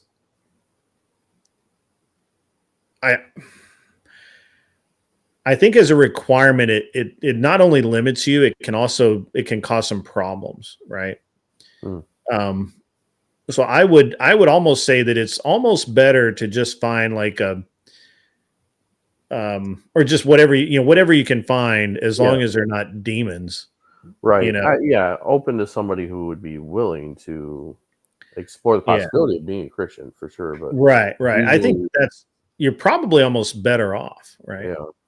So, because when you listen to Andrew, one of the things that you have to, I mean, you have to listen to what people say. And I think, when you listen to Andrew, and when Andrew and his wife got married, they were Christian, but they weren't like where they are now. It was only after kind of going through and having some I'm sure some tough times, I don't know that for a fact, that they came to orthodoxy, and that changed their lives. Now, for me, I'm perfectly satisfied being a Southern Baptist.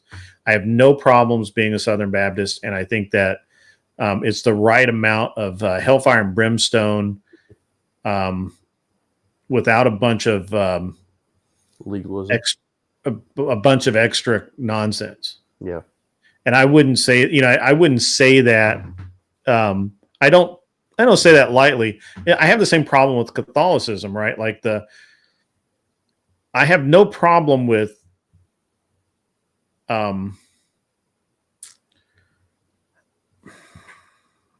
ceremony for ceremony's sake, tradition, however you want to put that. I have a problem when it is so significant in the religion that it's overshadows in some aspects the word of God itself. So that's a personal breakdown that I have in it. Well, for me, it's just papal authority. I mean, that's there are times where Andrew's almost got me convinced of trying out an Eastern Orthodox Church, but it's just and this is, I believe we're in the same boat here. Is I just can't bring myself to allow the church to be as significant as the Bible, and allow the church to decide for me what the Bible says, like church leadership, church history. I don't know. It's that would be difficult, I think. So I don't know. He does make a point that you have great experts and theologians that have done the work for you. For example, Nicene Creed, things of that. And he's not wrong that, you get a bunch of people that don't know the word. You're more likely to come up with your own idea of what things say or mean, or not uphold the things that are important in the Bible. So I do see his points, but it's just I've pretty much lived my whole life as a Christian, a Protestant Christian, and Andrew's a great representative of the Orthodox Church. Yeah, I try and be a great representative of the Southern Baptist Church. Yeah, right. Like I am stoic, 100%. I laugh, I have a great time, but at the end of the day, I'm a stoic. I am. It's who I am. I have no problem telling you that you're going to go to hell if you don't, if you don't follow the word of God. If you choose to not repent your sins, it doesn't really matter if you stop doing the act. You're going to go to hell if you don't come right with God. It's just the way it is. Yeah. And so I don't have any problem saying that. So I try to be the best representative of being a Southern Baptist that I can be. with the side note, the kicker that I am not a particularly good Christian. I consider myself a fallen man. I don't think I will ever get back to where I could have been had I not taken a couple of a couple of diversions down life's path. However, I am who I am, and I am where I am, and that's all I can do. Jantics, Chinese women are submissive to some degree, but I was actually going to talk about this tonight instead of race car stuff. If Kat hadn't got me started on the race car stuff, we would have gotten into this way earlier. We'll talk about it in a minute. Where some of you guys may not have heard about my experience over the weekend with my wife's friend, who is also Chinese. But we're going to talk a little bit more about that because I got some new information today. She intends to be submissive. However, I think that she is submissive on the face of it, but in the reality, I don't think that she's very submissive at all. But we'll get into that after a bit. I want to finish up what we're doing, but don't let me forget about the submissive component, because I do want to come back. That was actually on my list of things. So tried to get the Crucible to raid you, but mentioned it too late. Hey, it's totally cool, man. So it's all right. It's no problem. Not a big deal at all. So, guys, it's fine. No worries. How early they're done, but he's got a big day tomorrow with Destiny, I think, on that. Yeah. We're gonna do the Destiny thing tomorrow. So, Angel Berber, thank you for the $5, my man. Coming over from Crucible Watch Party, clocking in late for the night shift and paying some dues. I appreciate it, sir. I appreciate it. Angel Berber is also he's a man to take note of. He is he's very based. I don't know that we agree 100%, but I don't agree with 100% with most people. So that's okay. And thank you for coming. Yeah, he's going live again for debate prep. Okay, I believe that. All right, so forgot where I was kind of going to go with the meeting of women and all of that. I do believe that you need to. I do believe that it's better to, especially for Christian men, to not get blinded by the fact that you're looking at a woman who's not quite as Christian as you would want her to be. Yeah, right. Sometimes you got to take on a project. But I will tell you that when there is one that is a strong Christian, that is a green flag as it gets. Sure. Well, so here's my problem with that. A lot of women, and I mean a lot of women, are Christians in name only. Yeah. And they go to church and they talk the game, and they are at every bake sale. They are at every church event. But when you talk to them, they're feminist. Mm-hmm. They don't believe in submission. They read their Bible, but they don't understand the words that they're reading, and they don't want anyone to help them understand. So I would rather have an idiot where the Bible is concerned, someone that has never read it, who can learn it with an open mind, than someone that's been faking it for 20 years. That's actually a good point. Yeah. So yeah. No, you're right. And there is a lot of women in the church like that. I think most single women in their 20s fall into that category. Yeah, I do too. So in the church. I'm just trying to help you out. I'm not trying to be overly critical. No, you're right. Seriously, Shelby, again, what a dude, man. What a dude. I appreciate this. $10 from Serious Shelby. I have a lot of stories of military wives with Chinese women act innocent and corrupt other military wives who divorce them and leave them. I told a story about that earlier today. It was Japanese, not Chinese, but that is a real thing. So be careful out there, lads. Be careful. Be careful with your seed. It's important. Don't shake your head, Kat. You know I'm right. You know I'm right. I think it's the wording. Am I right, Kat? Seed. Just Yeah, Be terminology. careful with your seed, young man. Like we're planting apples or something. Yeah. Oh, You got some on the stove? So, Yeah, go ahead, Kat. You can just my speak time's up. up. But Your bye. time's up. Yeah, But it's only 10 o'clock. not here. But you go to midnight or 1 o'clock. No, I don't. It's 11. Yeah, you do. No, I don't. I don't have Yeah, you time. do. No. Kat's Yeah, have actually been fun. very involved tonight, but no, we got to have you stay. yeah, come on, Kat. Start the conversations I can participate in earlier. You had the daytime show. Yeah, I had a whole daytime show you could have been on. Yep. But you were eating a sandwich. Tomorrow daytime. I don't do a Thursday show. Oh, Oh wait, I do. Thursday I do. Friday I don't. Yeah. Yeah, tomorrow I'll be on at 1, nice. unless I go to the lake, because I might. If it's sunny outside, I'm going to be on the lake. I promise you. I have me and the fish get together. So I'm just telling you right now that I haven't been on the lake in a long time. So it was funny though that the other last week before we went to Vegas, my wife and her friend went out on the boat for like just a few minutes. Cat just pops out. Yeah, I was just saying, nice meeting you, Kat. See you later. Yeah.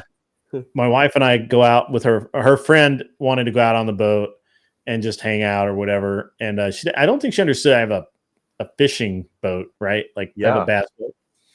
And it's like fast. And it's all the things my wife hates about my fishing boat. So we go out, we go fishing. And as my wife is telling her friend that I never catch any fish and blah, blah, blah, I'm just out here to relax and all that, I'm literally catching a fish. I don't say anything. I'm literally catching a fish while my wife's saying, "Oh, he never catches any fish. He doesn't do anything." And I caught one and we put it in live well. And then I went and did it again. It was very funny. And she's like, "Do you always catch fish?" And I'm like, "Yeah." And I'm like, "I throw them back." It's like, "What?" Yeah, bass fishing, absolutely. Yeah. Jantix bass fishing.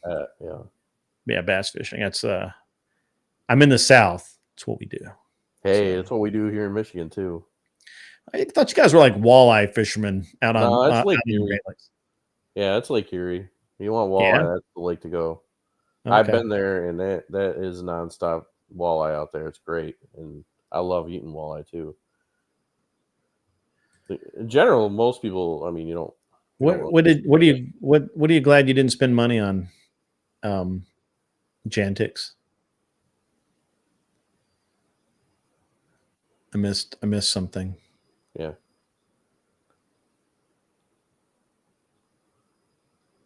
She didn't co-host. Oh. Who didn't co-host? I missed something. Something to do with Kat? I don't know. Maybe. Huh. I don't know, but we'll find out. But yeah, I mean, we got a lot of inland lakes up here too. I went up north, so this would be the northern lower peninsula, and caught 26 keepers in 4 hours with my father, and it was almost all bluegill, largemouth bass, and rock bass.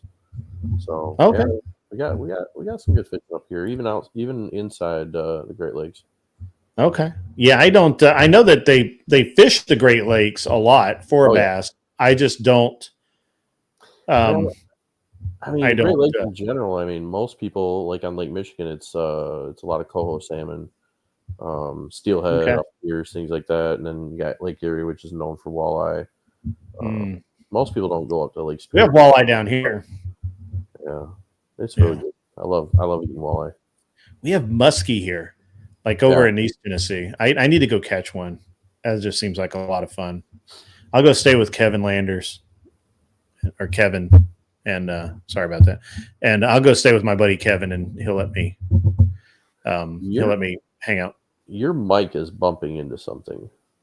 I tap my mic. You can't see it, but I tap my mic like this. Is this what you're hearing? Yep. Yeah. Okay. It's a bad habit. I have a very sensitive microphone, and I just switched to a new more rigid microphone stand, so I have to like mind my manners. You could probably get just a rubber pad to put underneath it. Should, yeah. Yeah, absorb some of the vibration. Yeah. But yeah, tomorrow I will be out on the lake. If it's not rain, it's supposed to rain early in the morning and then quit for at least part of the day. I know you literally live half a mile from the boat ramp. That's why I'm going to go there. 2-foot Japanese boy they caught. Here, let me help. Serious Shelby. I don't have Dono, but I do have Streamlabs, and that's a much better place to gift to send money. It should be popping up on. It should be popping up through WMD. It is. Let me give me one sec. That's a different window, and I'm in the wrong area here. So give me one sec. Yeah, I trust Streamlabs instead of Dono. I donated to Andrew twice last night, and I don't even think he got it because he never read it. Yeah, he does. Dono can be a little strange, but yeah, Dono's a little strange. I don't have Dono because that was originally for churches, and I have not asked Andrew for it. Oh, so just because I don't feel right about it, you know. So yeah, it was originally when some of the softwares were not working with churches specifically. They did that as a workaround. So all right, let me I'm going to post this.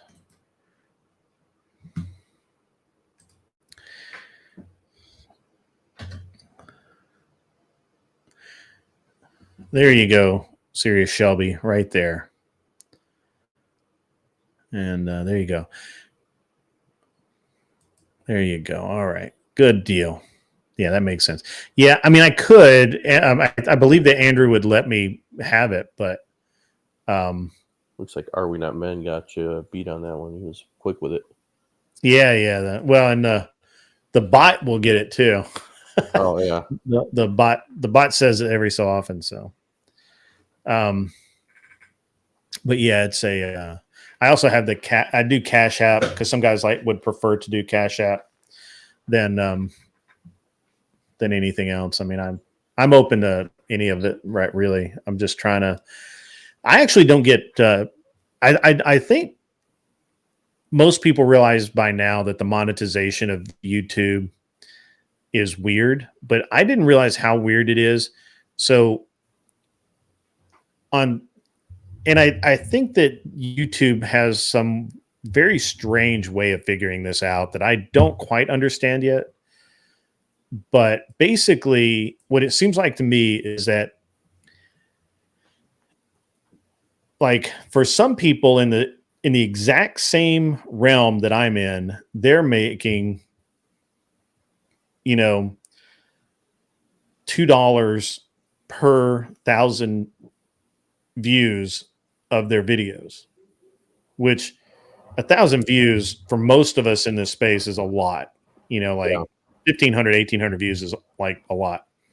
So in theory, I was at I had at one point I was at $11 per 1,000 or what 10,000 or whatever the view, whatever it was. I was at like $11 for that, but the most I've made in views off of all of the videos together in a month was like $3. And I get demonetized a lot based on the language I use, some of the things I say. I'll have somebody that will randomly put copyright material in, and then I have to go out and take it out if because they get really pissy about copyrighted material. Yeah. And so it's actually you wouldn't think that it would be that much trouble, but it's a lot of trouble. And It's just, there's just not enough money in it. All of the money comes from the donos, right? And so,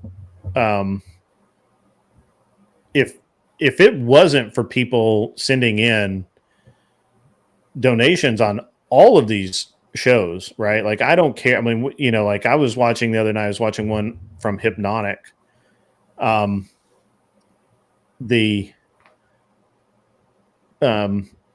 If he doesn't do that, and people get pretty inventive about how they do it, and I need to get a little bit more doing that.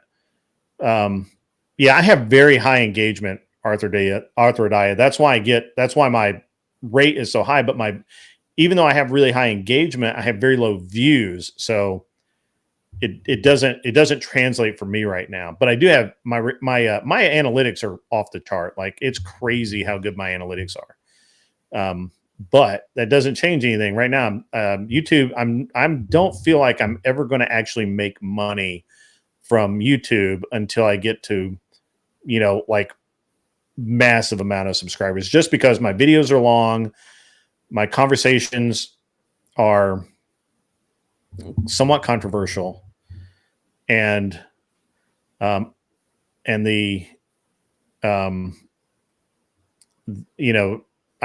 prefer to, I just prefer to do what I do. I just have to understand. I need to understand how to bring in the viewers that are going to donate and make it worth their while to donate, right? To give good content. Like, earlier today, I got to be honest, I was shocked at how good the show was and that there was no donations at all. Like, the show was great today. Like, I honestly thought it was one of the better shows we had done, or that I had done. Grumple Stillskin was hilarious. We had a great conversation. It was very informative. It was exactly how I want my daytime show to go. But I didn't get one donation, not one. So, yeah, my engagement's really pretty high. Yeah, you missed a really great afternoon show, Arthur Daya. It was really awesome. It was really good. You should go back and watch it. And so it was. So I've got to figure it out. And I know Andrew and a bunch of other guys, they do like goals, and I look, I'll get there. For me, it's more important for me to refine my craft right now than it is for me to set donation goals and all of that, right? Like, I'm still really trying to refine my craft down. And I'm also looking at other content creators and what they're doing, and, really kind of understanding what are the missteps, right? Or what do I think is just not me? And, that's my real goal. Well, let's be honest, you're still getting your name out there too. I mean, you're still relatively sure. Yeah. And let's be honest. So here's the thing. The reason it's important to monetize this is so that I can justify doing it. Because the way my brain works is that I earn money. Like, everything I do, I think of it like the reason that I never felt disgruntled or left out or bad or any of those things or defeated is because I always knew I could my entire life. If I was zeroed out, if I literally if I got a speeding ticket for $300 and $300 was exactly the amount that I had left over after I paid all my bills, and it was going to leave me with no money to do anything. Even if that happened, I didn't care, because in my mind, I can always make more money. But the side product of that is everything I do in my brain, for my brain to be okay with it and to put time and effort and show up every day and do a good job and all of that, is I have to see some kind of return. It doesn't have to be a lot at this point. There's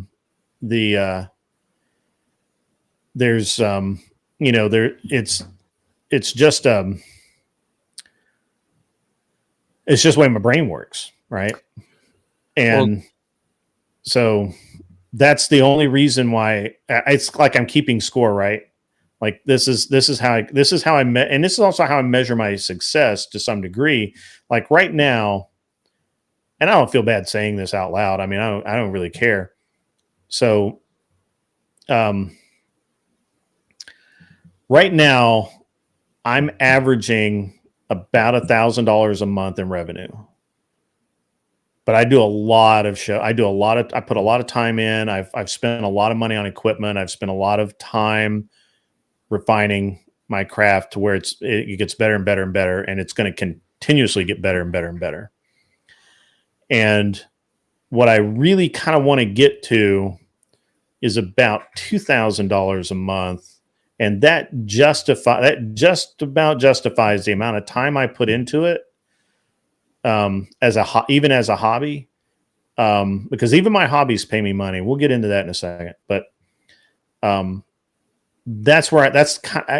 because I have to have goals. I'm a goal-oriented person. If I don't have a goal to hit, I will just lose interest, and I won't want to do it. And this is from Sirius Shelby for another $10. Thank you, sir. You are single-handedly supporting the show tonight. We've that's not accurate, but you've definitely been the largest contributor this evening by far. Sirius Shelby for $10. Don't think about it as money and a hobby. Instead, you make money from the hobby and not the focus. Yes, to some degree, that's very true. But I'm a goal-oriented person, and so I have to have a goal to set, right? I do, but my brain works in such a way that I have to have a goal and I have to have something that I am aiming for. I have to have an aiming point, right? Like I have to. It's just the way my brain works. Well, even when I'm restoring cars, like I will never ever sell my Rocket Bunny RX-7. I will never sell it. But when I built it with the understanding that when I was done, even though it cost me at that point in time an obnoxious amount of money, like 25 or 30 grand to build that car, I always knew I could get more. I could always sell it for more, right? Like I could always, I front loaded the profit into it, so to speak. And now I can probably sell that car for 50 grand today. I never will. You understand? I never actually have to realize it, but it was the goal of saying, okay, I've now earned this much money. There's this much return on the time and the effort I invested into this. And that's unfortunately, it's just the way my brain works. It just does. Well, with the streaming, it's my understanding that most streamers, almost all, if I'm not mistaken, when they start out, there's a lull until they actually get traction, and it's almost always a lull that takes a significant amount of time. So I'm not entirely sure that that you can place some kind of judgment on your performance or whether or not you're doing something right or wrong necessarily for at least a little while. Would you say that's fair? Yeah. So I've been told that, well, first of all, I was told that that it would take me 6 months to a year to get monetized. And that's kind of true that it did. I started in January-ish, but I was really lackadaisical about it. I'd do one video here and I'd do another video there, like maybe a week later or whatever. But once I kind of got into it, once I decided that, hey, I'm going to make this a reality. Once I decided that this was going to be a reality, it took me about 3 months to go from like 100 or less than 100 subscribers to 20 right at 2,000 subscribers. Took me 3 months to do that and get monetized. And I just don't stop. I just don't. And I work on it every day. Like today I was working on videos for the intros. I was working on new emojis. I'm working on some new membership things. I'm working on merchandise. I had a guy that was going to do the designs for my t-shirts and stuff. I've got to now find another guy. I think that guy's got a girlfriend now and he's not able to help me in his spare time. It's totally fair. I don't mind. It's cool. You know, it's a great thing if that's what happened. But just being really honest, that I don't spend all day every day working on it, but I'll spend an hour or 2 hours a day working to refine this process on top of your streams. On top of the streams. Yeah. I know you talked about your intros in the daytime show, and then I got on the evening show and you're already doing it. And I'm like, man, that's and I'll change the set. I change my set like every 2 or 3 weeks. Yeah. I do like your background lighting schemes and stuff too. You seem to put a lot of work into making things that are visible, eye appealing, which is good. Yeah, I mean, it's all about the refinement. It's all about. Did I freeze? A little bit. Oh, weird. It's all my camera's frozen for some reason. Yeah, your audio. My camera's fine, but my feed seems to be frozen. Huh. Yeah, mine's fine, and I can hear you okay. It's just that's weird. Here you go. You're back. Yeah, that was weird. All right, $10 from Sirius Shelby again. Thank you again. I get that grind one. That's funny.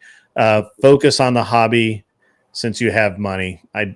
That's true. Just enjoy the passion from us and don't worry about the money. Do you want do what you want instead of the platform? Yeah, to some degree.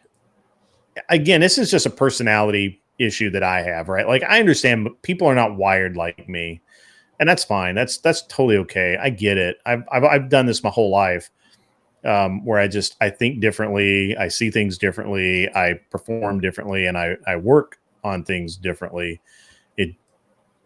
I'm just used to it, right? But yeah, I put a lot of time into the setup. The current set, the way it is now, is going to change probably next week. If depending on, I got to get, I also have to have downtime for me. So I go fishing or I play with my airplanes or whatever. And I've got to take some time, I end up having to take some time. So this, may not, I have to prioritize things, but like the set behind me, it's nice. It works good. I'm about to change it again. I'll do more lighting. I'll do more, or I'll do different lighting. I'll do different effects. I will probably get rid of the bookshelf kind of motif. I don't know what I'm going to go to. I have an idea, but it's not 100% fleshed out. And I'd never tell anybody either. It'll be like this one day and it'll be completely different 2 weeks later or a week later. It's just the way that is. Not because I feel like I need to, but because I feel like that I want people to notice that I put effort into this.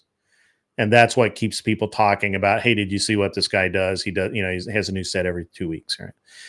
Am I trying, Chief Wahoo, are you trying to build your audience? Absolutely I am. But here's a weird thing about me.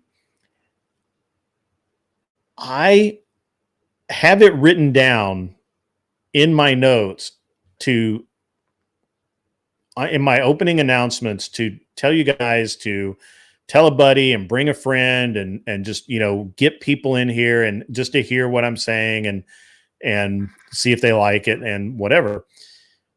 I have that in my show notes to say. I always skip it because I feel like it's pandering to the audience too much. Like I'm being very open and candid right now. Like I normally wouldn't, this is like kind of a weird sales pitch. This is just an impromptu conversation, right? I don't have, there's nothing rehearsed here, But yeah, to it's and that's all part of it. And Wahoo's right. Like I'm trying to. I over scrolled. Are you trying to say you don't want to become Mike Lindell? I don't know who that is. The My Pillow guy. Building your brand correctly will be effective in achieving that. Yes, absolutely, it will. Yeah. And that's again why I'm focused so much on production. So when I first started, I sent my video to Andrew and his guy, Mr. E, and I posted it in the Crucible general chat. And I said, "Hey guys, go watch my stuff and critique me." They all came back with, "Your voice is good, your content is good, you enunciate clearly, you're really, you're good on camera, but your production sucks. You need a better camera, you need better lighting, your set, you look like you're recording somewhere, like a basement somewhere, whatever." And they were right. All of my stuff was absolutely terrible. And it wasn't that I didn't want to put any money into it. It's just I didn't know what to do. So I ended up talking to. I took advice from several people, including Mr. E, about how to make my set work, how to make the lighting work. I'm always learning how to use the lighting. I've changed my lighting. I can change my lighting in minutes. Like this morning, I had the lighting. Let's see if I can get it popped up here. So this morning, I had this lighting. So it's way brighter. It's a more morning feel. It's just different. And then I actually had a little bit. It was actually probably even a little brighter. And in the evening, we go back to this, and I can change it anytime I want. It's just the way it is. Serious Shelby again for $10. Man, you're awesome, dude. I get that I get that, like you, I'm very calculated with sports and editing and music. Here's the thing. I want you to not focus on it for the money and make your shit more raw. I don't actually focus. I'm not focused on the money itself. It's just a measuring tool, right? Does that make sense? Yeah, of how successful you're achieving your goal. Yeah, it's just a measuring tool, and it's also there are two things. There are two metrics that I measure how well I think I'm doing. Number one is how many people who are physically watching the show. That is like my number one indicator. Yeah. And I don't know how it can be more raw because I don't do planned scripts. I don't have a teleprompter. I do have a teleprompter, and I'm tempted to start using it, but not for a script, but for points, for talking points, but not for an actual script. But I don't use a script. And when I argue with somebody, I think it's hilarious because when I argue with somebody, they'll have like notes, and I'm like, it's all from memory, bro, just from my brain.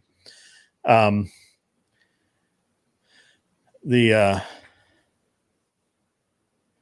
So the branding, I do need help with the branding. That's true. That's very true. That's very accurate.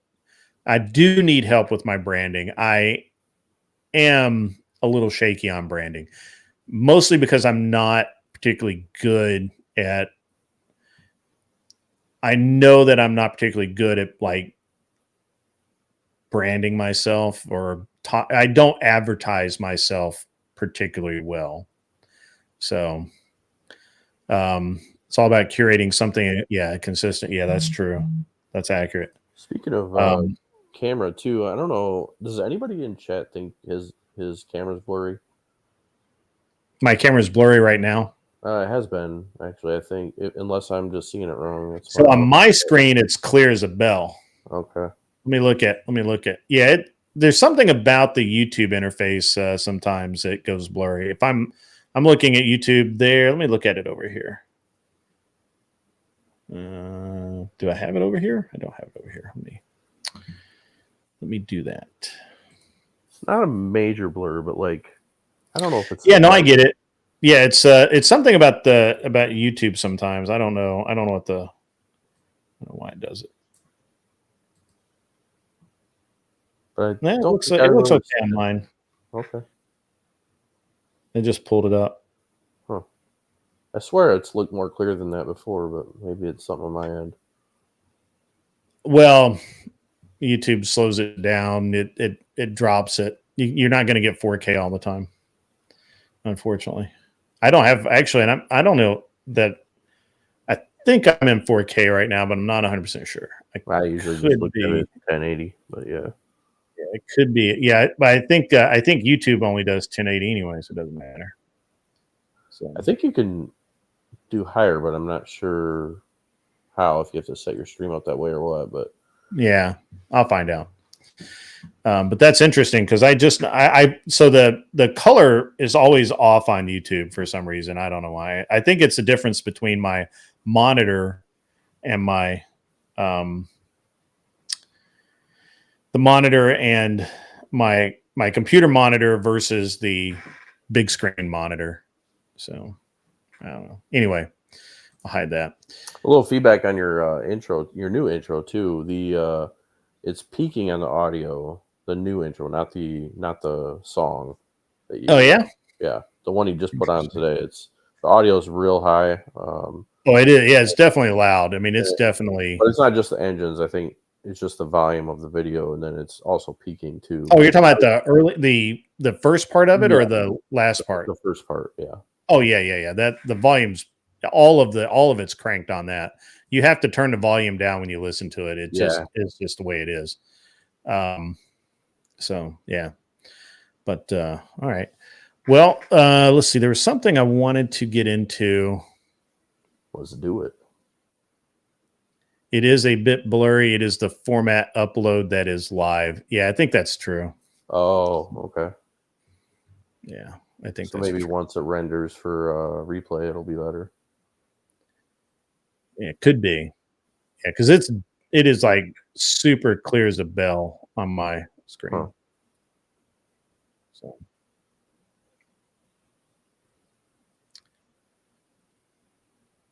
Yeah. Another $10 from Sirius Shelby.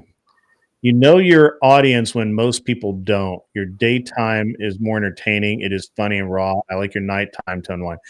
So that's actually an interesting observation. So the nighttime show is supposed to be about relationships. It's supposed to be less serious. It's supposed to be a little funnier. And the daytime show is supposed to be more politics, more about money, more about things that, that people don't want to think about at night.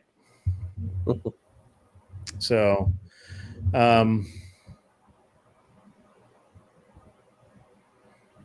Angel Berber had an interesting comment about 10 chats back.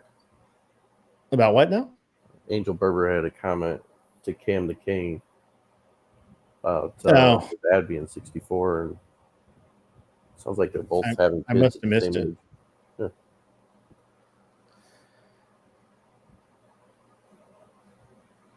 Okay.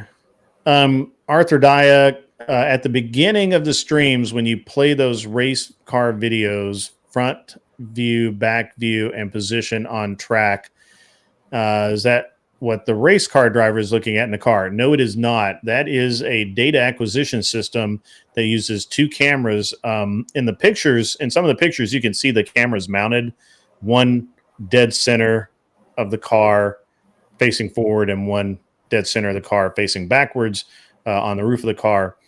And they record simultaneously to the data acquisition system that records a lot of things. It records throttle position, it records brake pressure, a bunch of most engine parameters, RPM, all that kind of thing, so that as we're going around the track, the sanctioning body, or as we're going around track, it logs everything with video. And we're supposed to, which I don't normally put which it's in some of the videos, but I don't normally put it in videos that I would show. They show the driver's feet, so you can see where the driver is braking, and you can see the steering wheel angle. And you're supposed to do that because so the sanctioning body will have something to look at if there's an accident or something like that. We review them after the race. This is part of our data acquisition system on the track weekends. I could get into like this whole long technical dialogue about how the data acquisition systems work and how I actually end up with 2 data acquisition systems. One is what we consider our engineering system, and it is amazing. Like literally everything on the car is anything that moves basically is logged, measured, and calculated, so we can perform a hysteresis. We can do time versus speed. We can do all kinds of things in the software, but it takes forever to do it. Forever. So we don't do that on a track weekend. When we're at the track, we're only really looking at the most basic, big picture versions of what the car is doing. So, and actually, this is this is accurate. So the team can look at how the car performs and how good and bad he did.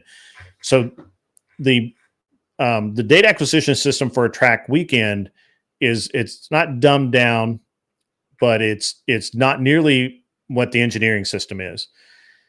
But it still allows us to tell when the driver's lying to us. If he says that he's flat out but he's only at 75% throttle, we know he's lying.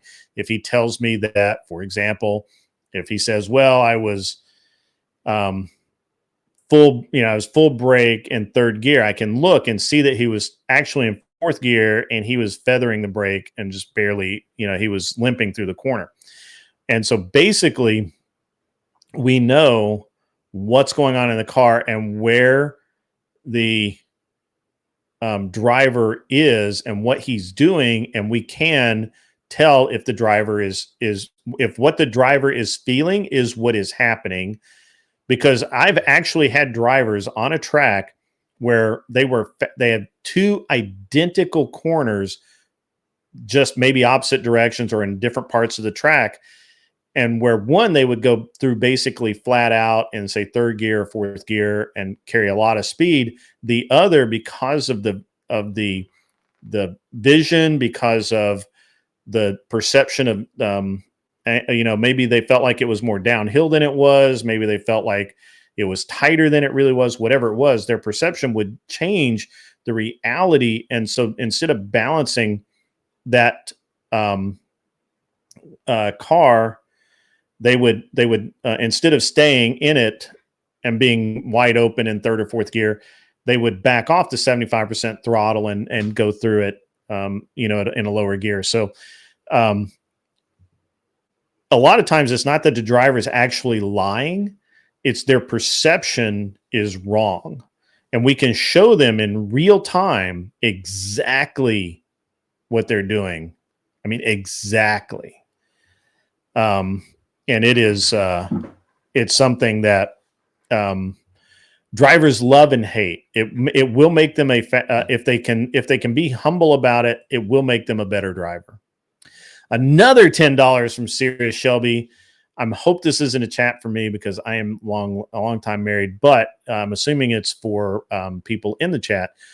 Would you choose a feminist or a tran to marry? Well, I could only marry a feminist because I couldn't marry a tran. I couldn't do that because I'm not gay.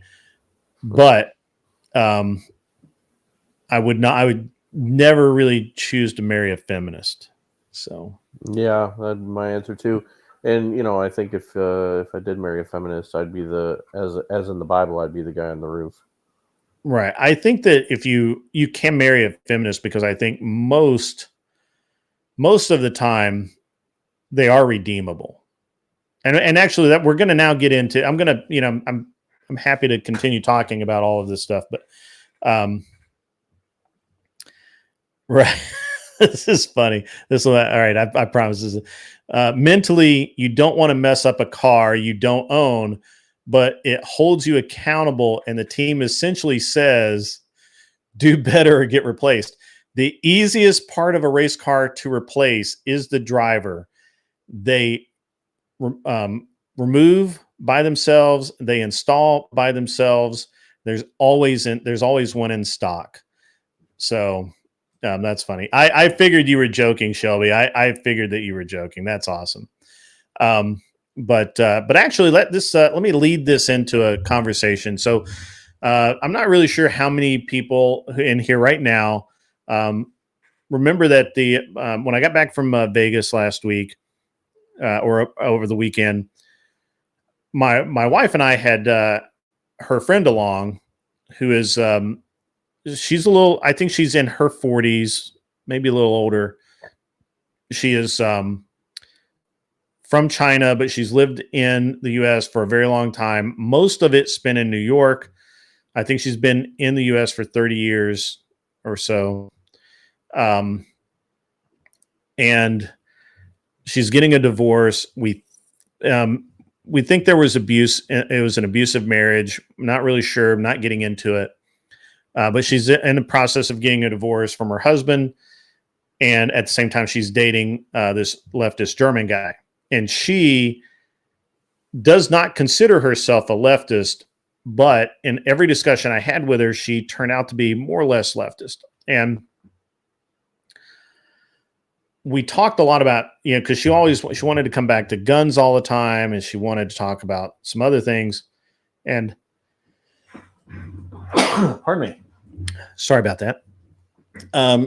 So when we were talking about this stuff, there was one point where we were talking about guns, and she's like, well, we just have to do something about these shootings, these school shootings, and all of these things. And she was just so upset. You could see that she was getting upset. And I actually told her, I said, calm down. You seem like you're getting upset. Let's just back down a little bit, just try and be a little more, a little more even. Just be a little more even. It'll be fine. Just calm down a little bit. And she was very, very passionate. Yeah, she's very passionate about it. And I told her, I'm like, well, how we stop school shootings is we arm teachers, period. That's the only way you're going to stop it. You never hear about a gun store getting robbed because the employees are armed. And you never hear about a gun show getting held up because most of the people in there have, they have guns, and they're right there. I'll use them. So I said, and I actually told her that, I said, you understand that Biden is the one that prevented guns on campus in the first place. It was his bill that he introduced that led to the zero tolerance rule on school campuses of no weapons. He did that. And that paved the way for every school shooting ever. We didn't have those prior to that. Now, keep in mind, this is the reality of the situation, right? Like when I went to school in 1980 something, when I went to school, most of the trucks, most of the pickup trucks in the parking lot had a deer rifle and a 22 rifle in the back, and usually a 12-gauge shotgun too, because you never know, might get some doves after school. So I said, one of the true crimes of our modern age is that my son, who shoots for the school clays team, cannot carry a pocket knife, and he can't take his broken down shotgun back and forth to school. He has to, we have to put it in the arms locker at the school. And he can't just carry it around campus all day like the baseball team can carry their baseball bats, which baseball bats and other blunt instruments are the number one murder weapon in the U.S. by far, 100%, there's nothing that trumps blunt objects, especially baseball bats and hammers. Those two seem to be the leaders. But kids can walk around with baseball bats all day. But my son, who also shoots who's on a sports team, can't carry his sports equipment with him because it's a firearm. I said that's a tragedy, especially since he's the exact kid that you would want to have be armed if something went down. Aren't gun-free zones like the only place that mass shootings happen, period? Pretty much, yeah. So, and I said, I would rather have it go back to the olden days, Arthrodaya. I don't care that they're kids. It is a fact, a historical fact. We never had a single school shooting, and yet there were guns in every single pickup truck in the parking lot. The teachers had 38 revolvers in their desks. This is what we stopped. This is what we went away from. And this is why we're in the situation we're in now. It's just the way it is. That's just history. We can talk about what we think the future will be, but we can't talk about what we think history is, because history happened and we know what happened. There's no school shootings ever. Welcome back, Michelle. Welcome, Serene. We're on some sensitive subjects right now, but you guys will like. So anyway, this lady she does not want to call herself a feminist. She does not want to call herself a leftist, but she's like, well, she defaulted back to that normal. Well, I hope your children never have to be put in that situation. And I'm like, well, I also hope so, but I have confidence in my son that if he was allowed to have the tools that he needs, he would be a benefit and not a deficit, right? In a situation, right? And right, Cam says we all brought our rifles in our trucks when I was in high school. Never locked my door. They were in a stand in the back window of my truck. That's right. I did. Literally, the entire parking lot would be full of trucks with rifles in the back window. Right.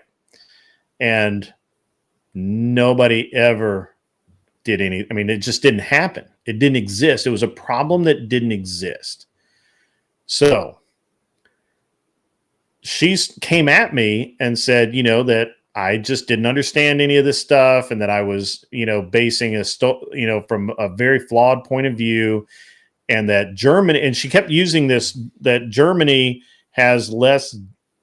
nobody has guns basically, and they have almost no deaths by firearms. I'm like, well, no, you can't look at that, because all they did was swap out the weapon. Look at your total deaths per capita. I think Germany's still ahead of us. It's just the way it is. And she didn't want to do that, obviously, because it doesn't prove her point out.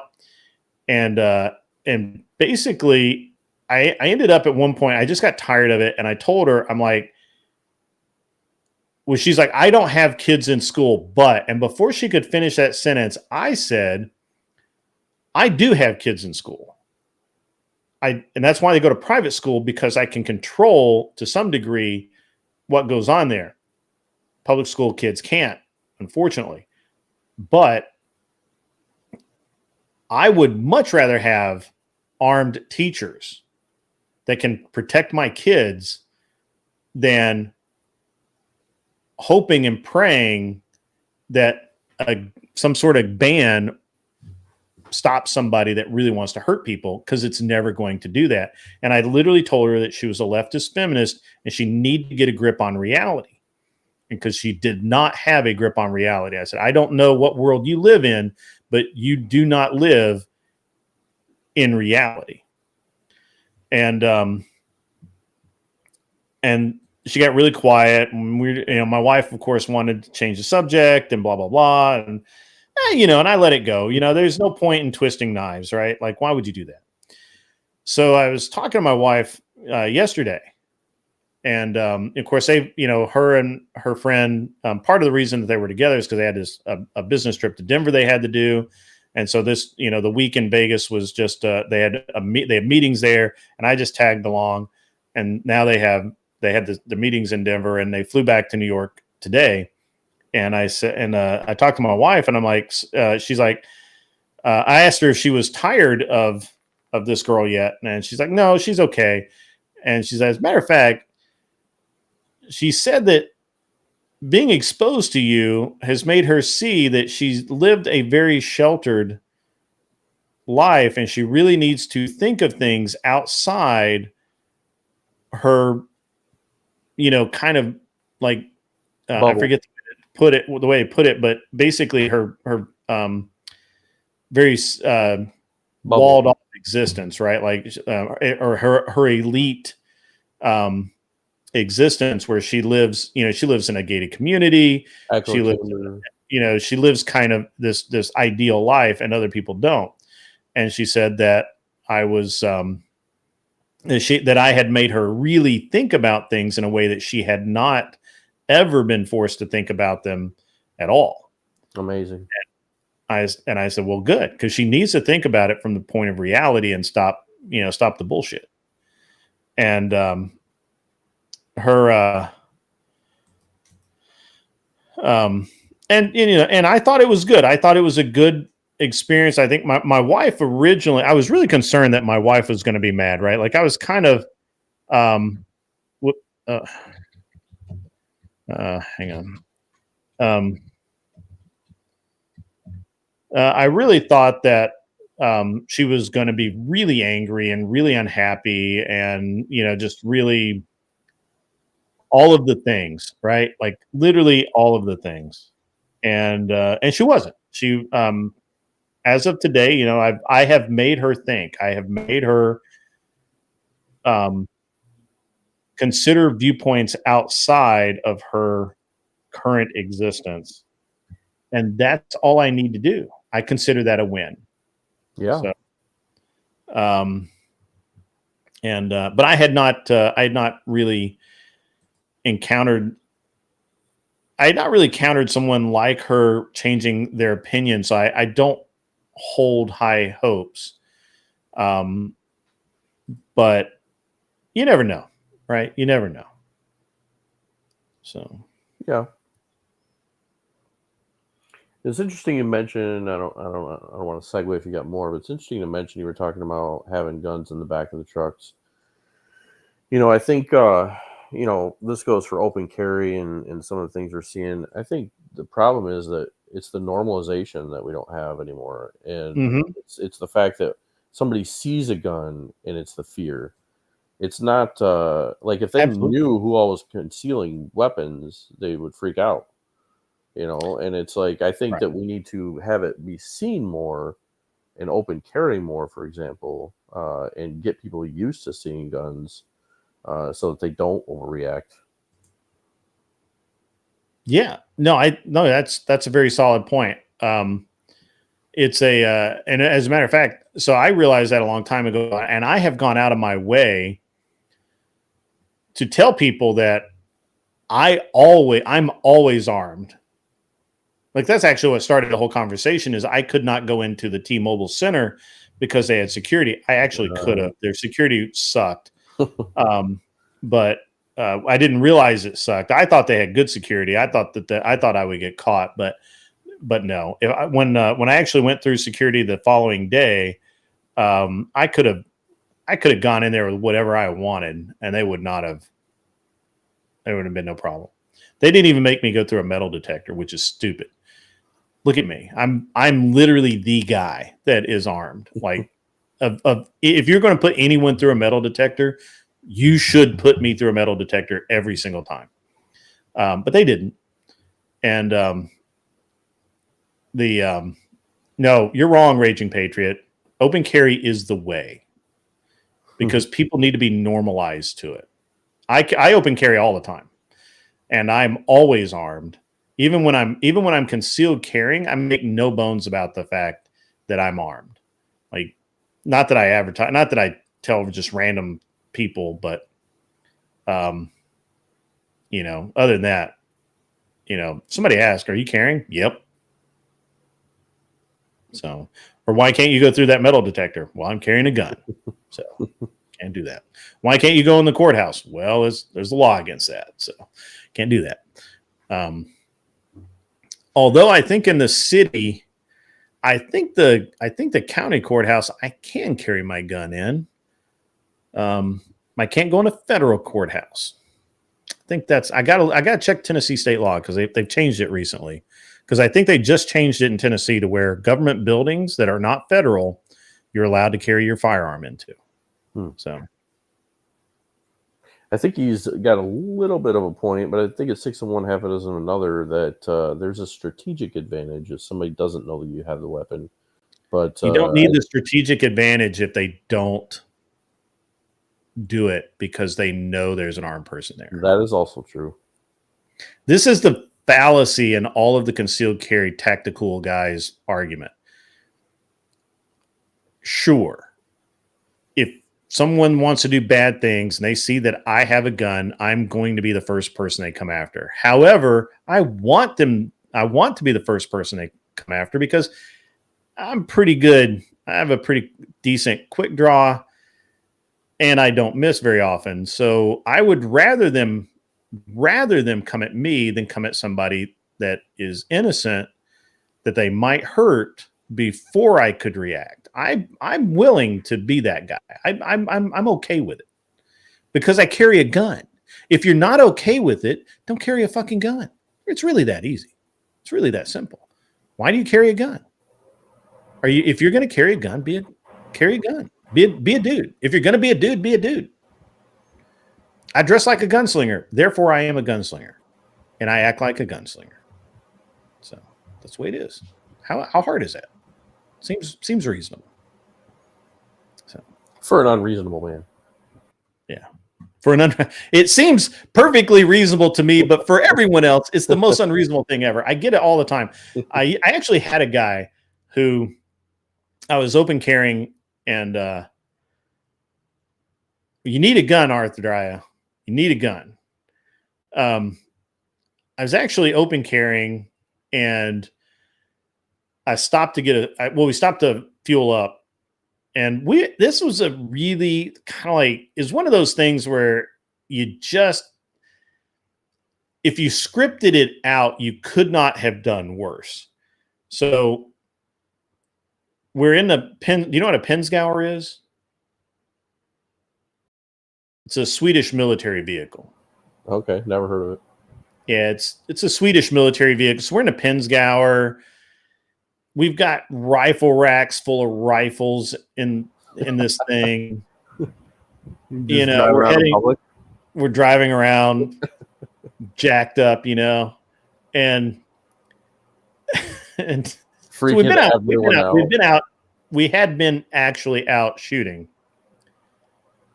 in the mountains outside of Colorado. And I forget what I probably had, like probably the HK P30 or something. I don't know. I had some form of firearm on my hip, and I walk into 7-11, and I'm gunned up. My buddy's gunned up. We're all gunned up, and we walk in, and I walk back to the drink counter, and there's a cop there. The cop looks over at me, and he's looking at me, and he's like, okay, no big deal. He goes back to making his drink. I make me a drink. I'm like, hey man, how you doing? He's like, oh man, it's a tough day today. I'm like, yeah, it's kind of hot out, there for Colorado. It's really fucking warm. And he's like, yeah, man, it's got the AC on the day for sure. I'm like, oh, cool. And we just have like a 5-minute conversation of like just dudes. Just like you'd have with, most people should have with cops, right? And he never asked me about my gun. He never, nothing, just didn't care. Just, because open carry. Yeah. Open carry state. And it's I more walked up normalized out there. What's that? And it's more normalized out there. It's more normalized. That's right. He didn't even, I mean, he looked at it, he saw it, but he didn't care. Yeah. So then I walk over the counter to pay. I pay, my buddy pays for the gas. He looks down, we're both open carrying. He's like, gotta love an open carry state. I'm like, yeah, absolutely. And he's like, and he just cracked a joke. He's like, nobody's going to knock this joint over right now. Right? Like, that's the thing, like the guy's going to walk in. He's going to see that, the two gunned up dudes at the counter. And then if he happened to glance all the way back at the drink stand, he would have seen the cop standing there. But, Jantix, my son, shoots trap and skeet, actually. So, but yeah, you have to do better than just a shotgun. You gotta up your game, unless you live behind enemy lines, and then I'm sorry, but it's all right. But yeah, I disavow that concealed carry is the way to. Concealed carry is the way to go if you're going to a social event where you don't want to just constantly piss people off. Yeah. Unless you constantly want to piss people off. Yeah. And I have done that. I've gone with my wife. I've gone just because I want to be a dick. I've gone to events gunned up before. Well, and some guns are hard to conceal. Shits. It's just easier to open carry. The funniest thing is that I have gone open carried, and because I don't act like it's even there, because it's just such a part of me that I just don't care. Most people don't even notice. Like, they have no idea at all that there's until they look, and then they're like, holy crap, you got a big ass gun on your hip. And I'm like, yeah, I do. What about it? That's a big ass gun. That's fucking funny. And you also can't be in a hurry, because you want to tell people about it and talk about, the gun and whatever. They want to talk about it, but you get two basic types. There's a lot of variants, but two basic types. The guys that want to sit there and talk to you about the gun and hey, is open carry legal? What do you need for that? You have guys that want to talk to you about what kind of gun that is and all that. And then you have the guys that sit there and go, hey, you carrying a gun? And you're like, yep. I don't like make any apologies or anything. I'm just like, yep, I am. And then they go and tell the store manager. And then they just walk away and they look for somebody to tell about it. And then that person tells them, well, so. OPC Don, you were shocked by how many people carry concealed in your church. I carry concealed fucking everywhere. Again, if you see me and there are no metal detectors involved, and even some cases, if I think I can get away with it, even then, if there are no metal detectors involved or federal laws, I'm armed. I promise you. I am. And you can just take that to the bank. My wife is so used to it now, she doesn't even care. Doesn't even ask. Honestly, that's when you know you're in the right church. My church is full of people. Even 80-year-old piano players packing. That's fucking hilarious. I love that. That's right. Yeah, my church is the same way. I mean, everybody's carrying in there, and we do piss some liberals off with our stances. And Pastor always says, if somebody comes in there trying to start something, they ain't gonna last. Yeah, I think that it's important. I think it's important to be realistic about your expectations as to personal safety. And mine are that nobody's going to make me safe but me. And that's it. Yeah. So did you have something that you wanted to beat me up about, Arthur Dyer? Hello? Arthur Dyer? You don't think your mic's working? It's not me. Oh, wait, hang on. Let me check the settings. I turned your volume all the way. Try that. There's a little notch next to the microphone button that you can check your mic settings. You might have the wrong source selected. Yeah. Check and make sure your mic. Yeah. See the little arrow beside your mute button? click that and see if you have the right mic selected. A lot of times it'll default to your computer mic. Or just some thing that doesn't work. A lot of them won't recognize earbuds as mics. Yeah. Well, looks like he or she is having a hard time. That's okay. I'm curious about the not so feminist. It's got me interested. She's very feminist in very specific ways. Oh, okay. But very based in others.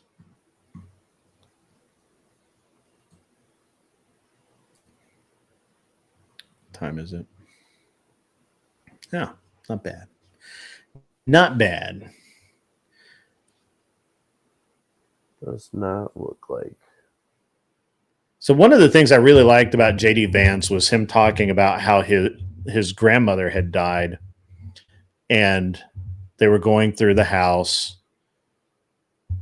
and just cataloging things, organizing things, and they found, I think he said, 15 loaded handguns in the house. Oh yeah, you were talking about this the other day. Yep.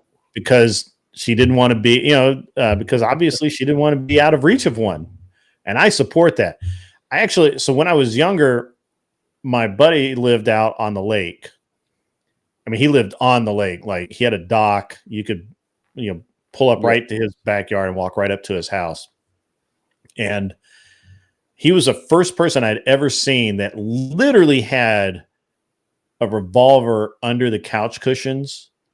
He had guns everywhere in that house because he was somewhat concerned about being there and having some drunk person come in and sure, not necessarily attack him, but accost him in his home or whatever. And I think that was a reasonable thing to do, honestly. So, yeah, especially if you're out there and nobody else is around you. Yeah, when the closest cops are half hour away, or if you don't have neighbors you trust to keep an eye on things too. Yep, yeah, that's right. Arthur Dyer, are you here now? Oh, no. Nope. Yeah. Yep. Yeah, my cousin lives in Nebraska, and he also carries a shotgun in his truck, and it's normal there completely. Yeah. Well, my truck is ridiculous with what it has in it. So testing 1, 2, 3. There you go. Look at you go. Perfect. Let me turn the volume down a little. You're blowing us out a little bit. Now I can protest being called a feminist. It's in your title. That's Andrew's name he came up with for me. Oh. Yeah. I have to admit, it kind of fits as much as I don't like it. I know. You're very feminist about very specific things. Yeah, it's a problem. It is a problem. I would have told you I'm a very sweet, traditional, conservative woman until someone pointed out I'm a 30-something-year-old unmarried career person, and I didn't really have a good response to that. So, do you have a cat? I don't have a cat, so there's got that one going. thing. Well, you better get on that because you're behind the curve right now. Behind the curve. If I can just adopt a couple of cats, I will have achieved as much as Kamala Harris. The question is, will they be boys or girls? Male or Well, female? you will not have married a man for political gain and then given him lots and lots and lots of money through construction contracts that he was not capable of fulfilling, and cheated taxpayers out of millions and millions of dollars. So That's no, right. And I you will also not be didn't Kamala sleep Harris. with old Willie Brown on my way to the top. Yeah, you didn't have to suck nearly as much dick. So there you go. I still can't believe she dated was it Montel Williams or whatever his name is? Yeah, she did. Well, But the worst thing probably was, more than dated, but yeah. Willie The list Brown, of Johnsons that she has been involved with is long and somewhat not distinguished. So it's all right. And Willie Brown was actually married during the time they were carrying on their affair. Yeah. Well, yes, that's right. They And were. he helped her significantly with her Yes, political that's career that's early why on in California. that's why I don't believe that she can go the distance for president. It's just too much. There's too much, and it's provable. It's not like it's innuendo. It's not. I mean, it's literally, and it. I think her husband. I can't believe her husband has not divorced her and moved to Nicaragua, because if all this shit comes out, he's the one that's going to go to jail. Do you understand? She's not going to go to jail. She's a politician. He owns a construction company that benefited from her crooked ass. He will go to jail. Like, I'm just saying. So if I was him, I would have sold out and I'd be on my way to Nicaragua. I'm just saying. Or Haiti, maybe. Did you see that video? Costa Rica sounds nice. What's that? Did you see that video I sent you? No. That link? Where did you put it? I put it in the chat. In my chat? Yeah, in the regular chat. Well, let me go look. It's in there. I can read. I did not see it. In Discord? No, not Discord. Just the YouTube chat. The YouTube chat? Oh. Yeah. Ooh. In this chat? I can post it here. Yeah. Yeah, post it in the private. See where it says private? Post it there. I do not see where it says that. It'll be if you have the mine chat is way up open. at the top right. Top right, it should say stream or private. Viking Paradigm, has he got the Starship reloaded? What's up? Viking Paradigm, bro. Viking Paradigm. Welcome. The man, the myth, the Star Trooper. There we go. There we go. Look at that. Come join me, Michelle. We need some more female energy. Up If here. you said, I knew you were going to say feminine energy. That's right.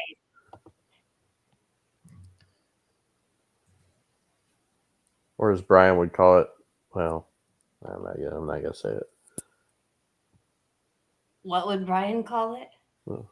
Loose pussy energy. Oh,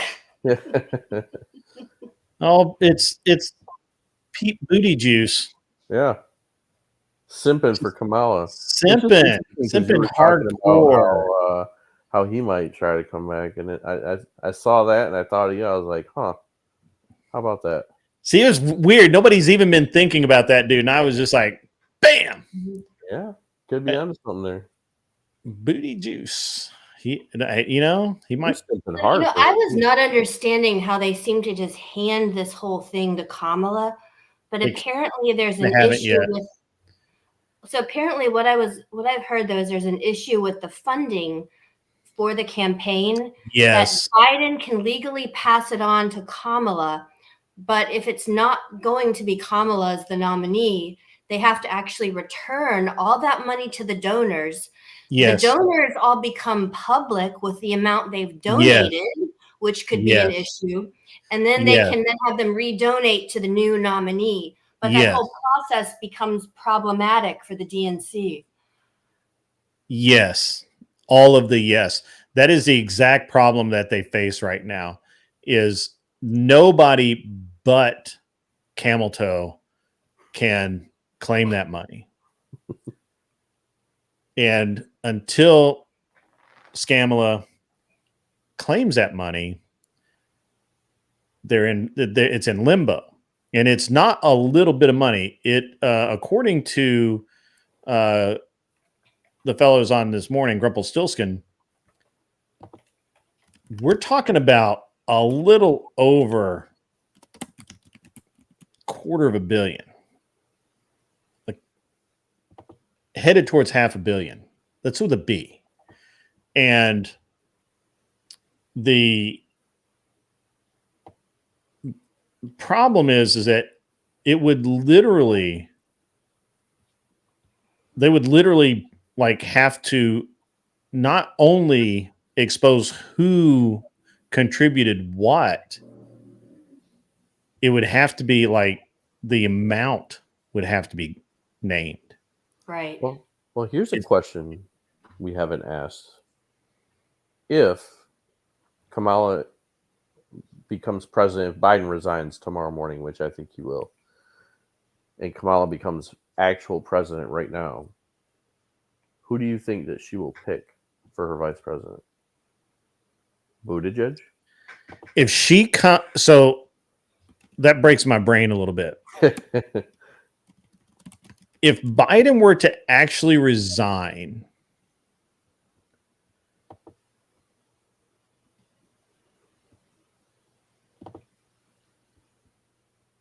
I think it's going to happen. I think his speech tonight was I didn't see the speech. What was the speech about? Oh, his speech was his I think his what do you call it? Concession of campaign, like where he said, "I'm not going to run, and I support Kamala." But I thought I saw somewhere that it was seen as a resignation speech, but I don't think it was officially. But a lot of people are saying that they expect him to resign his presidency right now. That throws an interesting monkey wrench, because if he resigns, exactly, then Kamala that money has to go back immediately. Oh, really? My understanding is legally he can pass that money to Scamala, but he still has to be in play. He still has to be able to run. I think his only other option is he can donate it to a PAC, but then they have no control. No, they've been saying that all day, but that's no. There's no basis for that. They're just saying that he can't do shit with it because it's because of campaign law, and campaign law is gonna. They're the ones that wanted that shit. And they got it, and this is the way it is. It may have been him resigning throws a bunch of monkey. I don't know that. I mean, it's kind of like they don't want to win. Well, in theory, it could give Kamala an incumbent edge. No, there's no fucking way. What it would do so if she becomes president, she's already under impeachment currently. Yeah. If she, but then she gets to pick a vice president if she becomes president. Yeah, if she picks a vice president, so she picks a vice president. Yeah, I just looked it up. She has to pick one, and then it says she'll take office upon confirmation by a majority vote by both houses of Congress. So that would be messy too. So this is how they're. So here's a problem. Actually, it's not a problem. It's a fucking win. I'll fucking take it. Let's just fucking do it. Tell them to do it tomorrow. Fucking do it. Do it up. Yeah. Here's the thing. If she becomes president, that means the DNC can't do shit at the DNC convention.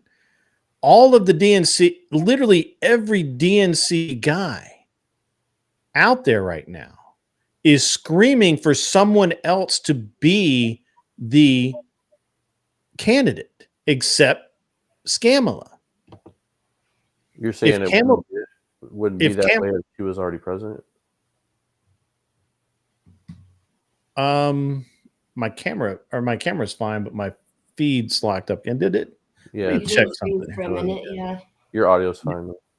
Yeah, my audio's fine, but I think my upload speed is dropping for some reason. I shouldn't be.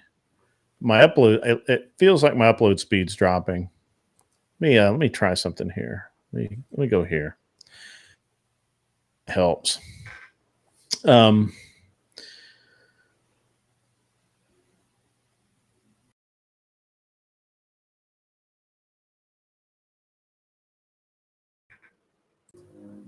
Sorry about that, guys. Oh, it's fine. Got to get her back up. Hold on one sec. There we go. All right, there we go. All right, sorry about that. I reconnected. Where's my I do so not. there's Or a blank video grid. there's a blank black box now. There you are. Yeah. Yeah, Having so- it, there's something going on with the internet. It's none of my equipment. There's something going on with the internet. Oh, So your audio's fine though. That's strange. yeah, the audio I think is the least amount of the issue. It is. Now let me just do this for a minute. All right, so the it's just doesn't want to catch up. That's cool. That's a cool picture of me though. It says she will pick a VP, then step down. She can't step down. And then he will become the presidential runner, and he will pick a VP. No, I can't. I don't think that can happen. Very convoluted. Yeah, that would be weird. That would literally there's no way that can happen. So if she steps down, she has to have a reason for stepping down, and she doesn't have one. So I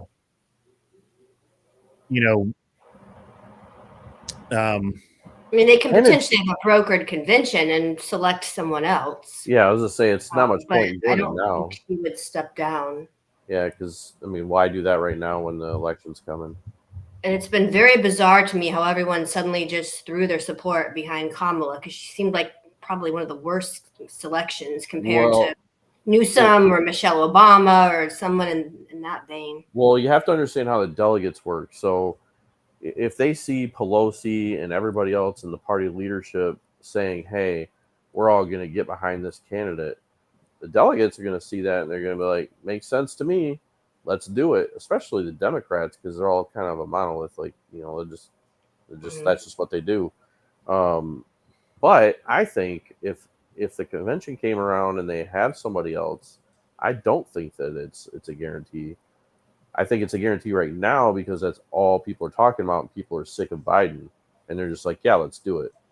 But if people start talking about another candidate, I could see that their convention having some competition. But if Biden resigns, she's president no matter what, and at least until the convention. Yeah, I think that gives her an edge if he were to resign. I don't know. But my understanding of the convention there's is no edge here. There's no edge.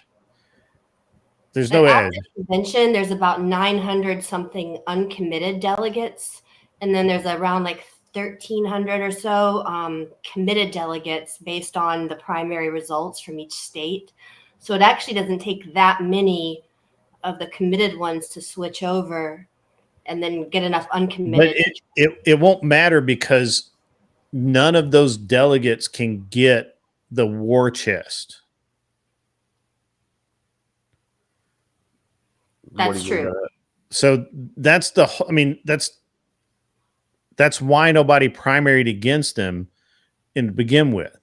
So all of this is academic and weird, because if he steps down and makes her the presidential candidate, she is the candidate, period.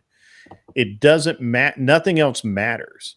The only thing that will change that is if somebody pops her from behind, or she suddenly develops a massive illness and dies in her sleep or something. That's it. There's nothing else, right? They don't have enough time to impeach her. They're literally can't impeach her because they control the Senate, and the Senate would block an impeachment proceeding. So there's you're not going to be able to impeach her and remove her that way unless the Dems brokered a deal with the right, which would be fucking hilarious, to fast track an impeachment to impeach Kamala, remove her, and whoever she brings in as VP would step up.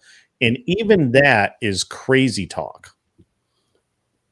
I don't think the current impeachment charges are brought by the Republicans in the Congress, and they already tried the same thing against Mayorkas, and it got denied by the Senate. So I don't think those impeachment charges are going to have much sticking power. It's just really performative. Right. That's what I'm saying. There's nothing that can be done to get rid of Kamala.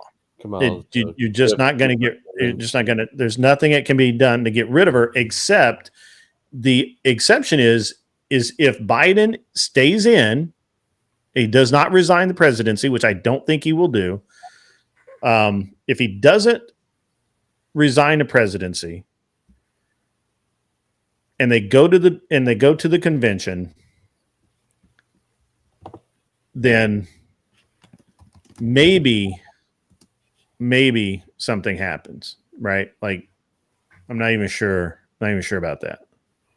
The problem is, how do you have even a report by Robert Hur calling Biden a sympathetic, well-meaning elderly man with a poor memory who can't even be charged under the legal system because his cognitive abilities are so limited? Yeah, they should have settled that 7 months ago when that report was done. For office in a couple It months. doesn't matter. Doesn't matter.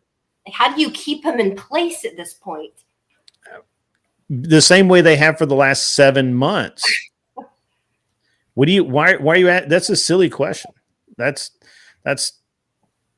I don't know. I don't understand how you figure that that's not going to work. I don't know. I mean, the media is finally coming around to even acknowledging that he has cognitive problems and has been seeing a neurologist for most of the past year plus. They've been denying that he has any cognitive problems. They're calling it deep fakes and cheap fakes, and saying that he's perfectly, a spirited individual that's, goes till midnight every night. I mean, I could pull exactly. all his administration lying to their teeth about how he's hard to keep up with. Right, and that narrative is changed, but I don't think it's changed enough. I would say I would watch that 12-minute speech he gave earlier tonight when you get some time. It sounded like a goodbye speech. Every speech he says sounds like a goodbye speech. I mean, you guys aren't really. You're not convincing me. Just watch it. You just got to watch it, and then next time we'll talk about it. But yeah, I think he's going to drop. I do. I think he's going to resign early. And then we'll have our first black woman president. Well, yeah, I guess for 8 weeks. Yeah, or whatever color, however you want to describe her. Yeah. But, disregard the fact that she's not worth being president, but. Well, also, can we talk about the fact that at least a guy like Barack Obama, who was our first black president, he legitimately went through the whole campaign process and did work to get to his position in life. I think it's ridiculous when you basically sleep your way to the top, sucking dick, and then you sort of slide into the position. Literally sucking dick. The white guy whose coattails you're riding decided to resign. Yep. The whole thing is absolutely ridiculous. Well, and she was an affirmative action hire. Everybody knew it, which is kind of embarrassing if you ask me. I wouldn't want to be that person. Michelle, welcome to the panel. Hi. Hey, Michelle. Hey, Michelle. How are you? Hi, guys. Can you guys hear me okay? Yeah, I hear you. We can hear you. Okay, cool. I may drop off for a second. You guys just keep going if I do. Okay? Cool. I'm going to derail and talk about animals. Perfect. Go for it. Wait, are we talking about cats? I don't know. Jantix has been talking about her bird. Uh-oh.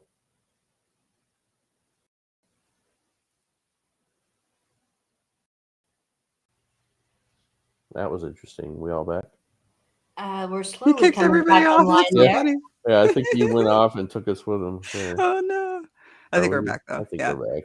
Michelle, you study animal color genetics. Oh, I know. It's so cool. So I have a Merle dog. If you know anything about Merle color genetics and dogs, it can get really crazy. And that kind of opened up everything into color genetics for birds, color genetics for snakes, color genetics for all sorts of animals.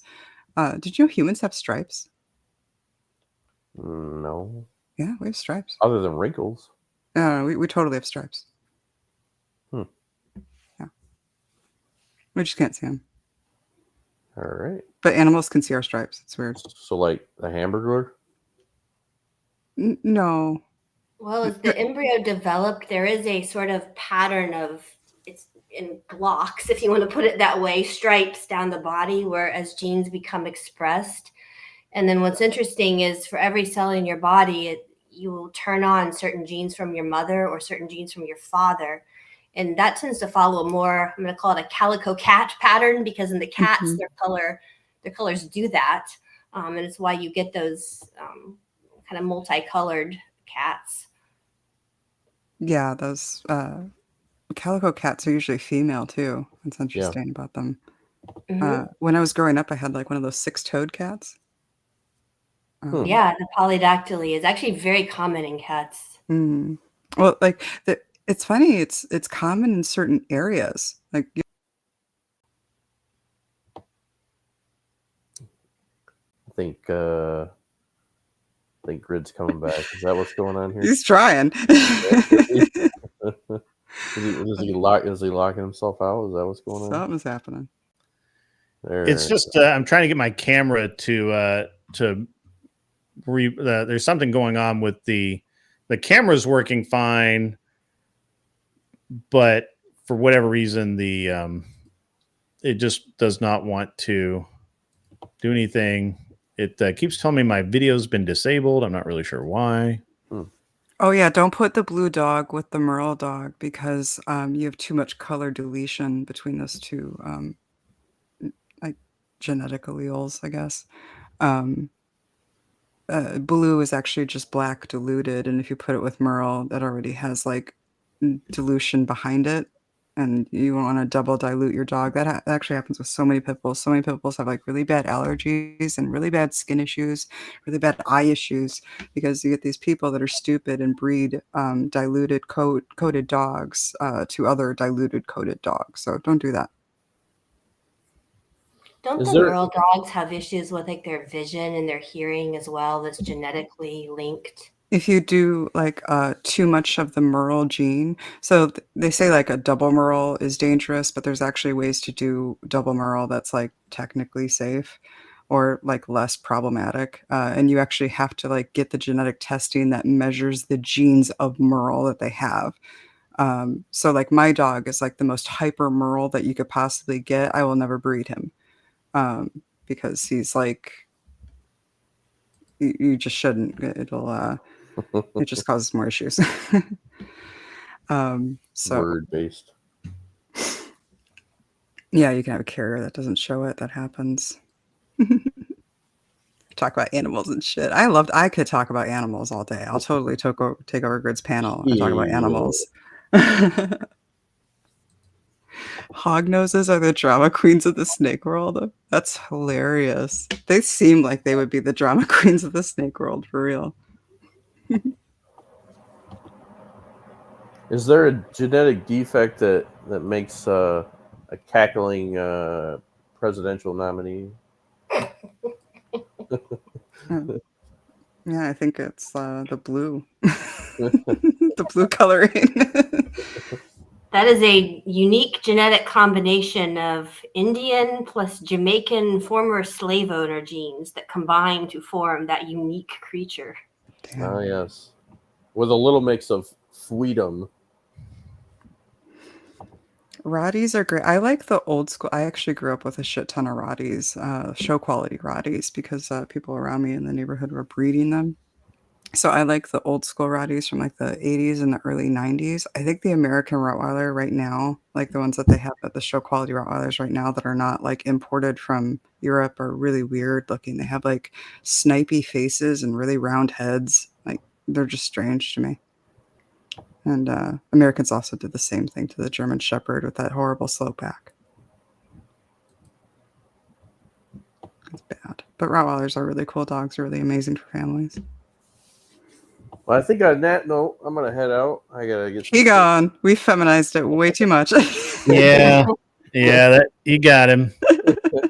You got him. Yeah, I got about half hour of sleep last night, so because of whatever and everything, and being on Glenn's podcast. So I'm about beat. I need some sleep tonight before I go to work in the morning.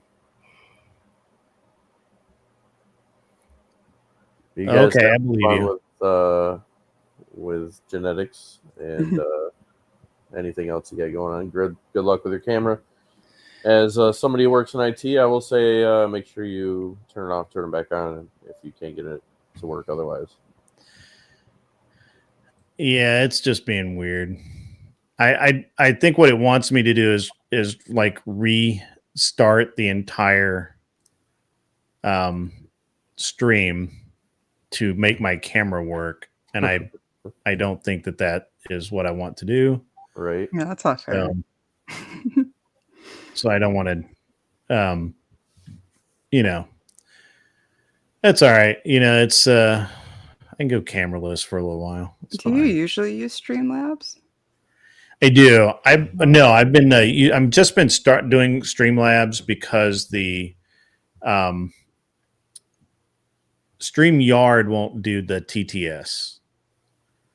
And so, yeah, I thought it looked all crazy when I came up here. I'm like, what is this? yeah. It's a different program, and it's been great. But I think I'm having internet. I think the biggest problem is I'm having internet issues. It's throttled me back to where normally my camera runs at 1080p, and tonight it's got me down at like I think it's. Hang on, let me look. It wants to run at like something stupid like super low. I forget what it was, but it was like really, really low. And I don't. When was the last time you power cycled your modem and router?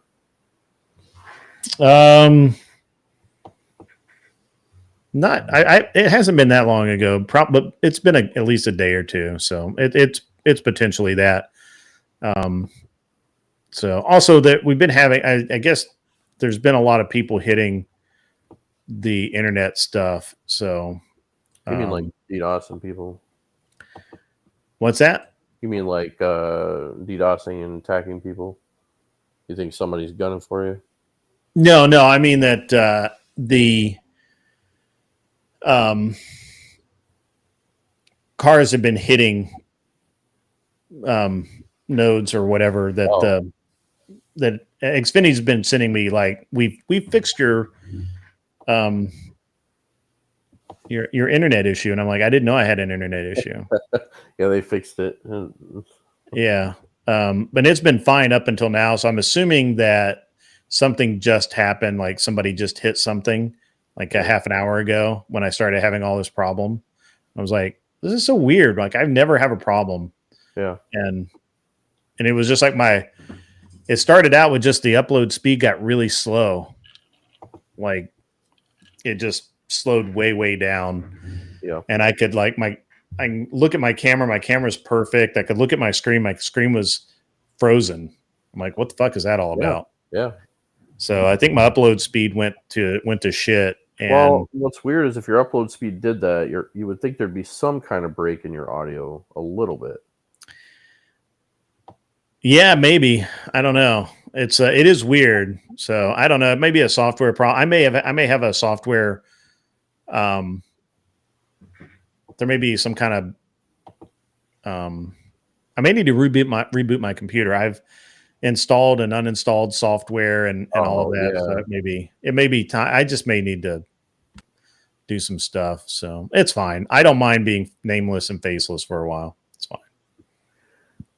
Well, on that note, you guys have a good night. All right, Michigan Christian, have a good night yourself. Think about what we talked about. I think it might help you out at least a little bit, maybe.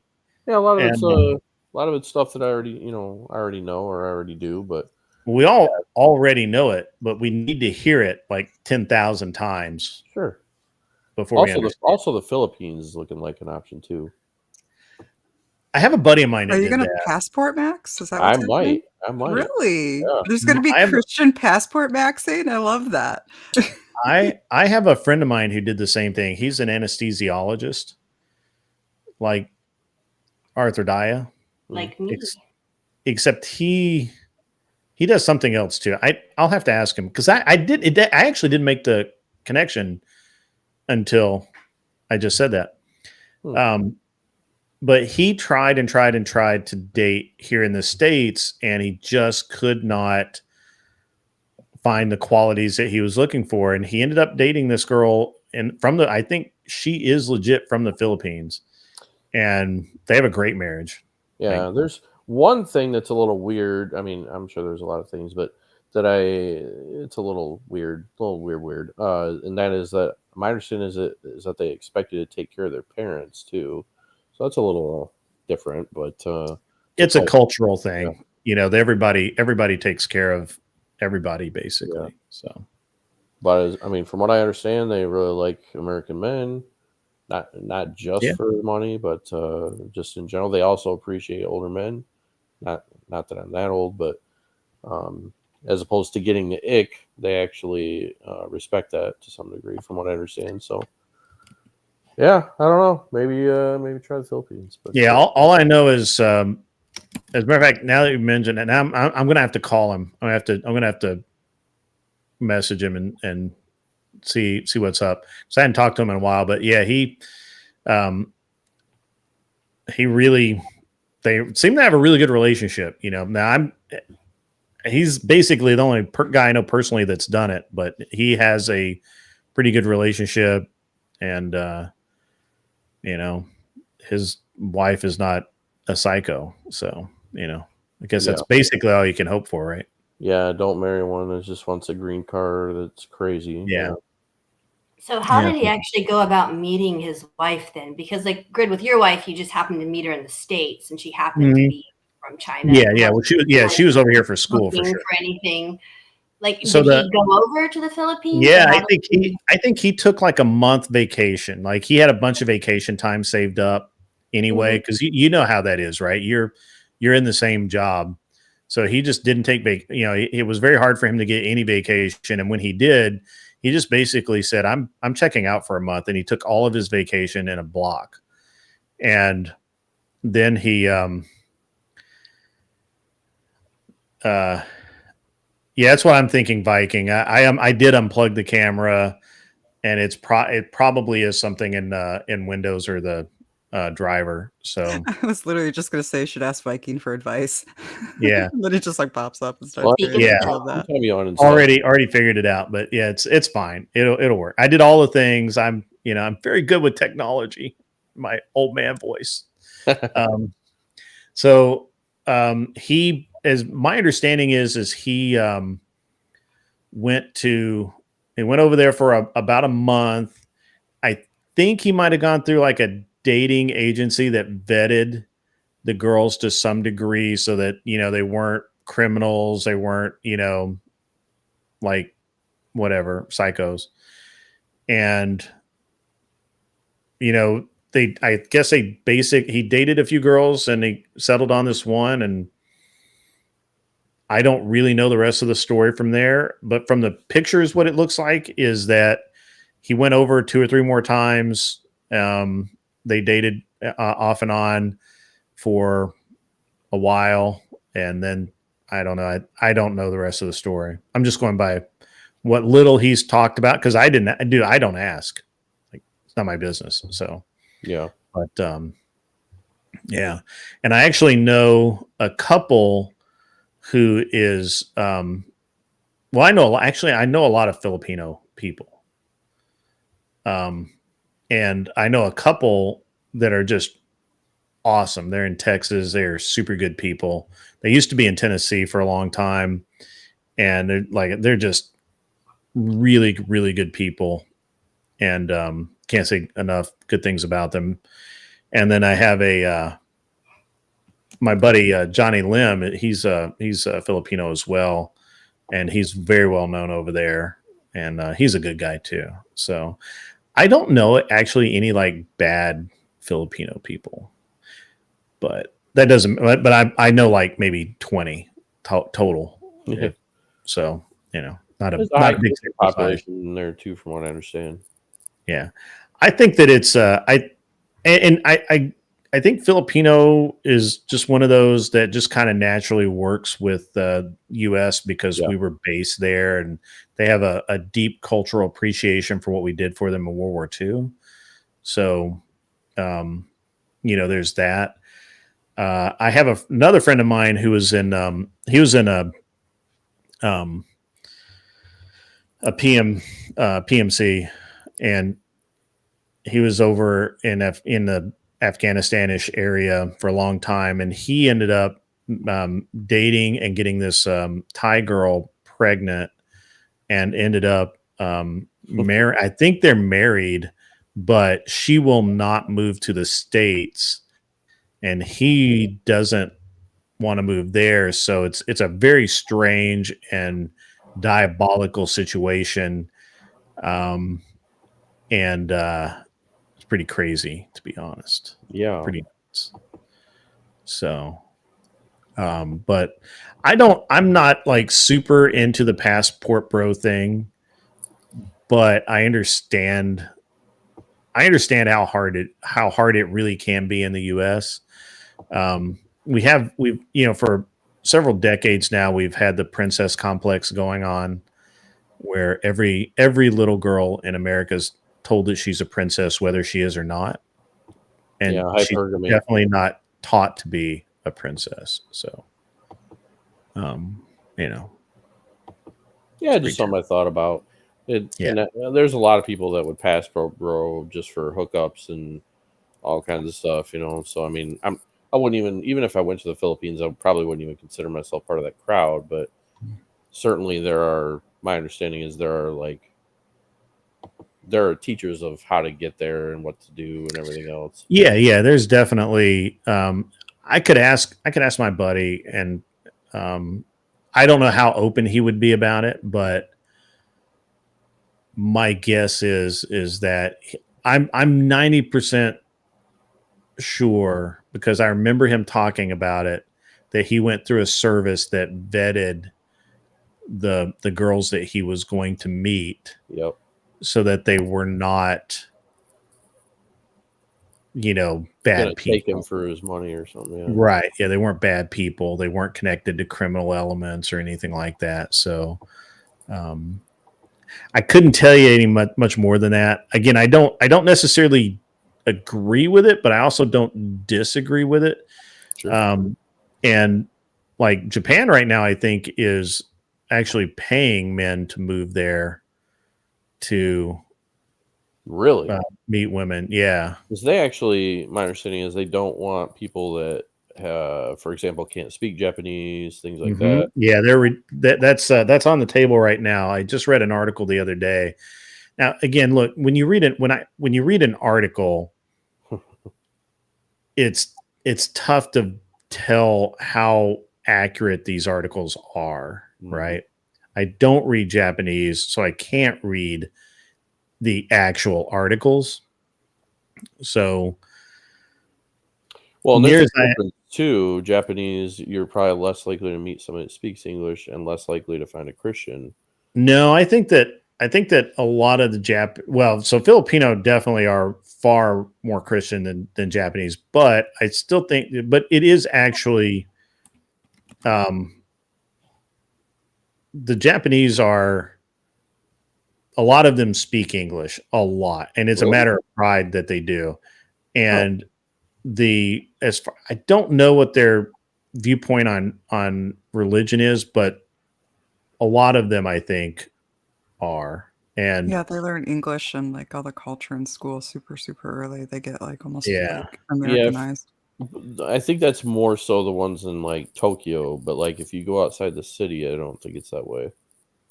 I don't know. I think it's pretty much nationwide, but even if it's not, I know that, well, I don't know this. I just read an article that Japan is, they have such low birth rates and such low marriage rates. They have so many single women that they are, for the first time, considering allowing people. Well, first of all, for the first time in a very long time, they've allowed foreigners to buy property in Japan.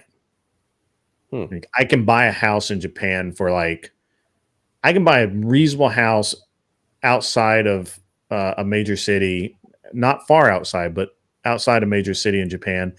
I can buy a pretty nice house for about $100,000, maybe 80. I wonder if that one guy, MD something, he's a MLD, I think he lives in Japan, but Yeah. I wonder if he's got any videos or anything on that. Yeah, he's a jerk, but yeah, he might. Oh yeah, I don't know too much about him, but I know he. I think he does real estate with everybody else, and if he lives in Japan, he probably knows about it. But yeah, I've heard a couple things about him. So yeah, the Japanese are they're in trouble, and they are behind the curve, but they are changing their perspective on things. So again, I'm not endorsing Passport Bros, but like I have another buddy of mine who just got back from Colombia, and it's not beaten cheeks. I know what all you guys are thinking. It's not. He is our favorite DJ. It's not Berto. I promise. I just had another friend of mine. Huh? I thought I was a favorite DJ. Well, you're a favorite female DJ. Oh, okay. Thank you. Cheeks is our favorite male DJ. He's a Kuma. He's a Kuma. Okay. So anyway, so he I had a friend of mine who went down to Colombia for I think 5 or 6 months, and he came out. He's married. He's got apparently pretty decent wife out of the deal. And I think he went down there originally. He was going to buy property down there, and he just stayed because the deal was just taking a long time, and he ended up meeting somebody, and he stayed a little longer, and he's been down there a long time. Now this is a young guy. So these are all guys. All of these guys I'm talking about are not my age. They're not 50. They're like early 30s to like right at 40. Yeah. Right. And they're so when I say this, we're not talking about people my age going down there to meet, teenagers or something. So, and neither of them have pulled out teenagers either. They're all the people I know that have done something like this. It's the least amount of degen that I think is possible in such a situation. Yeah. But I'm not, again, I don't know.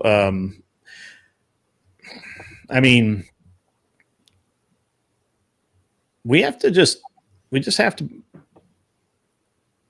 to admit that a large majority of women in the U.S. are so feminist, they are toxic, and we can't, until we admit that to each other. There's nothing else. There's nothing else can be said. Well, hello, Generally Specific. I have not seen you in a while. That's a name I've not heard in a long time. I was going to say, I'm like happy to see him in the side of YouTube. Yeah. Bringing the people together. That pleases me. I apologize that you cannot see my radiant countenance, but my computer has been a dick. It's been a while. Try it again. And, you can't have, it's interesting. I very rarely have issues, but when I do, they're terrible. So anyway, Sport Brand is trying to help you out with recommendations on Japan. And I'm getting a message. So let me look over here and see where I'm getting that message from. What's interesting is the governments of these Asian countries, both in Japan and China, are now recognizing that their policies have led to a decline in the birth rate. Both not even keeping up with their death rate. And so Japan is now having government subsidies for things like childcare and credits for parents who are giving birth to children. And in China, similar thing. They're trying to provide more housing and childcare credits and all this stuff, which is particularly odd in China since they started out with trying to decrease the population and a one-child policy. They ended up with quite a bit of men and no women because all the parents wanted male children. And now they've realized that their whole pension program is about to collapse in China because they're not keeping up with the birth rate to support the amount of pensioners they have.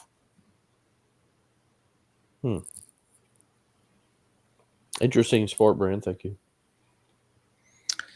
Yeah, And so Greg, I what agree. happened to the young woman from China that you were going to interview? That She's not back in the States yet.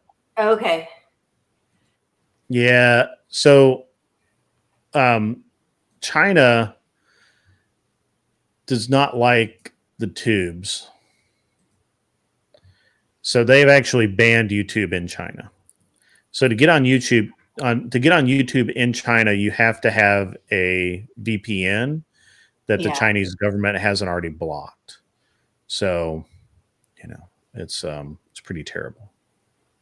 So, but yeah, she'll hopefully she'll be. I think she's back in New York in like August, and she's in a very interesting situation in that she is in that, like, I think she's 23 or 24, and she just graduated with a degree and is now in that deciding phase of should she take time off, have a family, get married, have kids, all of that, and then go into the workforce when her children are of age, or if she's going to go into the workforce now and hope that something works out later. Obviously, I will be counseling her in a very specific way, but and I just want to see where her mind's at. So we'll see. Yeah. Generally specific, we talked about that very thing earlier today. You missed out, sir. You missed out. Grumplestillskin and I had a long conversation about that very thing. I think I missed that part. You did. You did, probably. But it was good. It was very good. It was a very good show this afternoon. So guys will have to look at that. I will be on tomorrow at noon. So anybody that wants to drop by and maybe come on the show, that'll be great. Yep, the day shift. It's not the day shit, Stepfire. What a typo to make. Yeah. I mean, if he wants to do that while it's playing, then I mean, that's totally up to him as long as he has his mic off. So. Generally specific, you should watch the show. What we talked about today, it may or may not frustrate and or enlighten you. And you're welcome to come on. I'm actually going to wrap the show here in just a short while. I've already prevented Michigan Christian from leaving once. And but I do have to wrap the show soon. If you want to, come back tomorrow, and we will be on during the day, and we're going to have a good time. It's going to be good. I work during the day, but if you're still on as late as you were today when I get home, I'll swing by. Sure. And if I'm not on tomorrow, it'll be because I'm on the lake. So don't feel bad for me if the show is, if you see the stream delayed, it's okay. Michelle, always glad to have you on. We really didn't get to talk much because I was dealing with my camera issue, and you've been playing over in the chat anyway, which is fun. That's totally cool. Hopefully you'll be around tomorrow if I'm on, and we can have some conversation. Yeah, that'd be awesome. Thank you for having me on. Yeah, absolutely. And I'm really appreciative of everybody who came out tonight. I know that there's a lot going on with Andrew's debate prep, and there's a bunch of other guys out there streaming tonight. So I'm happy you guys dropped by, and spent some time with us. And normally my camera would be working. I'll take care of that for tomorrow. I'll reboot everything. Everything will be great, just like it always is. But this is a lesson that I probably needed to learn. I do actually, and look, I tried my backup cameras too. I do have backup cameras, backup cables. I have backups for backups. It's not, unfortunately, anything to do with the technology in my studio. It's probably either the Windows, as our buddy Viking said, or It could be the internet. My upload speed really slowed down, so we'll see. I am being very chill today, guys. I had I have random bouts of like being super intense, which is my normal. I tend to be a little bit more on the intense side. Today, I'm super chill, and I'm happy to be so. I'm going to call it here, guys. I don't know if we've got a redirect. Give me 1 second. Actually, by the way, generally specific, I want to, I know that you and I have definitely, well, I've never had any difference with you. I don't think I've ever had a problem with you. I think at some point you probably lumped me in with some people you had a problem with. And I want my mods to, it seems to be a little bit of drama going around with you and some other folks. Can somebody get me the link for Jake VO, please? I'm just while I'm speaking, so I don't have to multitask. Hey, Glenn's in the chat. Glenn is back in the chat. Glenn has been very busy today, guys. He's been very busy, but generally specific, I have nothing against you. You're welcome on the show. All I ask is that you behave yourself, which you have done so far. And that's all I ask of anybody who comes to the show. It's totally cool. Thank you, Stepfire. That really helped me out. Glenn, I'm sorry, buddy. You came in right as I'm getting ready to head out. But I'll PM you, and we'll maybe I'll stay awake long enough to chat. So, anybody have any closing remarks? Anything they want to say? Just kind of get yourself out there. Talk yourselves up. Feel free to talk yourselves up. Anybody doing their own show? Anybody starting anything? No, like don't follow me. Seriously. Don't follow you. Don't subscribe. I don't have a YouTube channel and I have no social media. Yeah, like please you don't cannot try to like, find me. subscribe, or follow. Yeah. You can, however, go see Glenn and buy his Grondike soap and come back with some of the sexiest washed up balls you'll ever have. They should absolutely do that. They should absolutely do that. Yeah, that's perfect. That's perfect. Michigan Christian, do you have anything that you'd like to say? I'm not really starting anything. I don't think. Never really intended to even really be on the chat on the live streams like this. So, all right, I appreciate the time and shout out to the chat for sticking in there.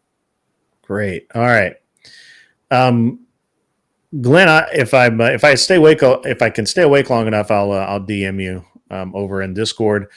Generally specific, good to see you out there, man. Again, I have nothing against you. Whoa. Acknowledge John Smith's super chat here. I just saw John Smith, $5 from John Smith. Trump has a mugshot, 37 felonies, 3 baby mamas, and got shot. He's more black than Kamala or Obama. That's mic drop. John Smith tearing it down. I hope you're in my Discord, bro. We got to get you back on the show.